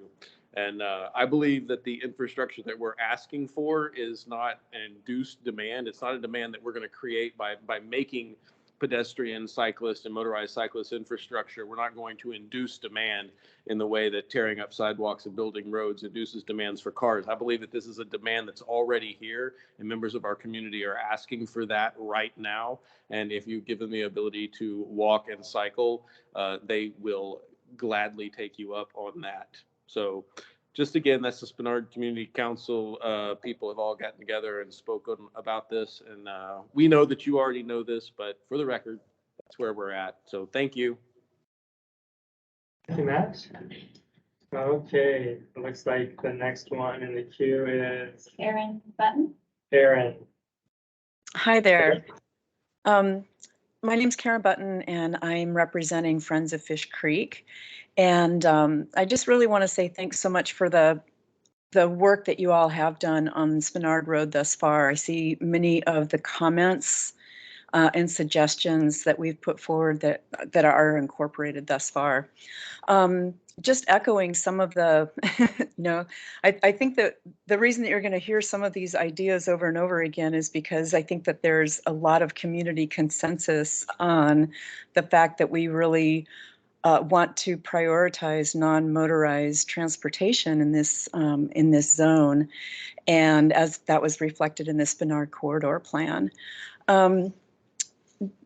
Basically, I think that just because we're going over time here, I guess I'm going to keep it really short and just say that to reiterate, we really support minimizing the center lane so that down to 11 feet so that can be added, that section, those inches can be added to the bike lanes. I also want to mention that the Fish Creek is a goal, daylighting it is a goal in the Spenard Corridor plan. And, it's just adjacent to this section of Spenard off of Chugach Way. And we're also, in that rehabilitation project, there's a multi-use trail that will be implemented. And so it's really one of the things that we want to make sure is that there's connectivity for people coming off the trail on bicycles or walking, and that they're able to then merge into their neighborhood, from onto Spenard Road and then, travel to their neighborhood in a continued safe manner. So I think that pretty much sums it up. And then the other thing that I just wanted, this is not about Spenard Road specifically, but it is about non-motorized. And I think I heard earlier in the meeting that the proposed multi-use pathway from Tudor to Northern Lights is being delayed in order to secure a match. I think I heard that. If I didn't hear that, I'm hoping that is the direction that you all are going. That's it. Okay, thank you so much for the comment. Is the answer to her yes?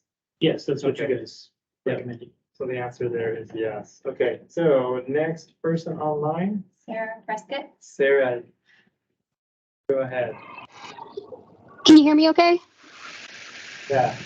All right, thank you so much. Yes, my name is Sarah Prescott. I am a resident of Spenard. I'm on the executive board of the community council. I am a year-round walker, a summer cyclist, a year-round transit user, and I also drive. And I take this section of Spenard every single day to get from my home to get to work. I'm really encouraged to see the single intake lane from Minnesota. So thank you for taking that feedback. I'm really encouraged to see that.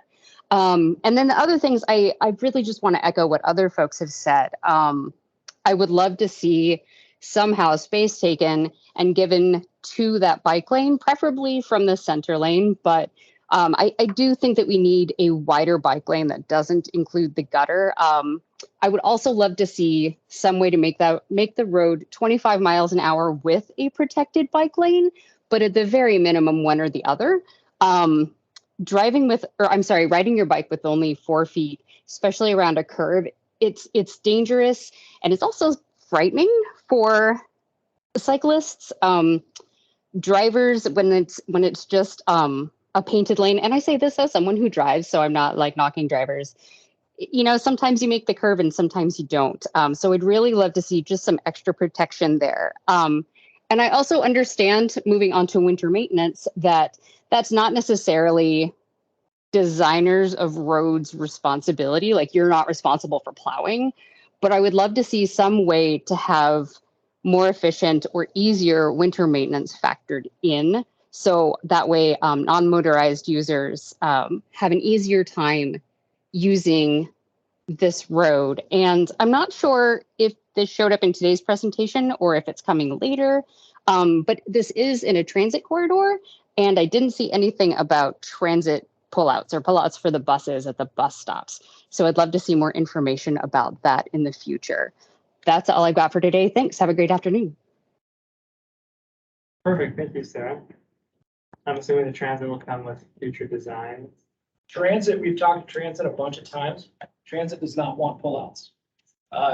Our pedestrian expert on our project describes bus pullouts as being for the convenience of vehicles. Transit wants improved bus stops, which are included in the design. They want their stops in the same spot that they are. They want to preserve those numbers, and they don't want pullouts. Okay. Sounds good. That way the bus is given more priority versus being in the pullout. Okay, perfect. Thank you. Next person online, Anna Boson. Anna. Hi, thank you. I was just going to read my comment that was in the chat. I used to live in Spenard. I don't anymore. I lived off of McKinley and would walk there with my daughter and push her in a stroller. So I definitely know that this area needs enhancements for non-motorized users. I've also seen many kids bicycle on the sidewalk there, and when they got to areas that should have had access ramps, they couldn't. So they were actually, riding in the road. So there are a lot of residents that do not have access to cars.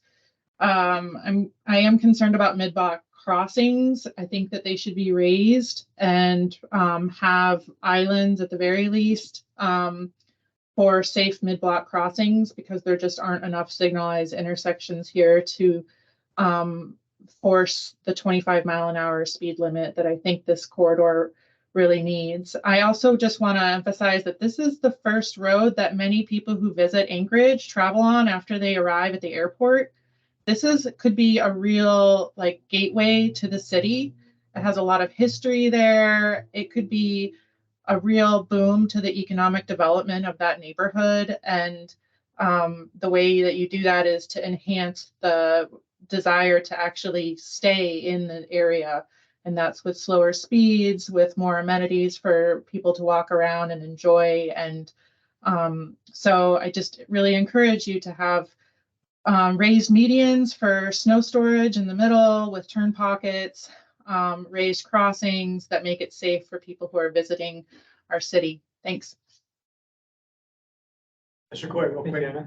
Go ahead, Joe. Unsignalized crossings are in the design. They're planned for, they're being coordinated, they are in the design. Okay, so that's being worked on and will be shown when it's ready. We're working with the city on those locations. Okay, sounds good. I was going to ask that. Anything else that we see online? I can read Cheryl's comment. Okay, looks like we have one comment. Go ahead. Cheryl said, am I hearing the design speed is 45 miles per hour? Why so high? Isn't this supposed to be a complete street? Also, would actual speeds be reduced if the middle lane were raised with landscaping? Earlier, we were told that the funding sources for this project did not allow landscaping on private properties, as does the northern section. Has that issue been resolved in favor of landscaping on private?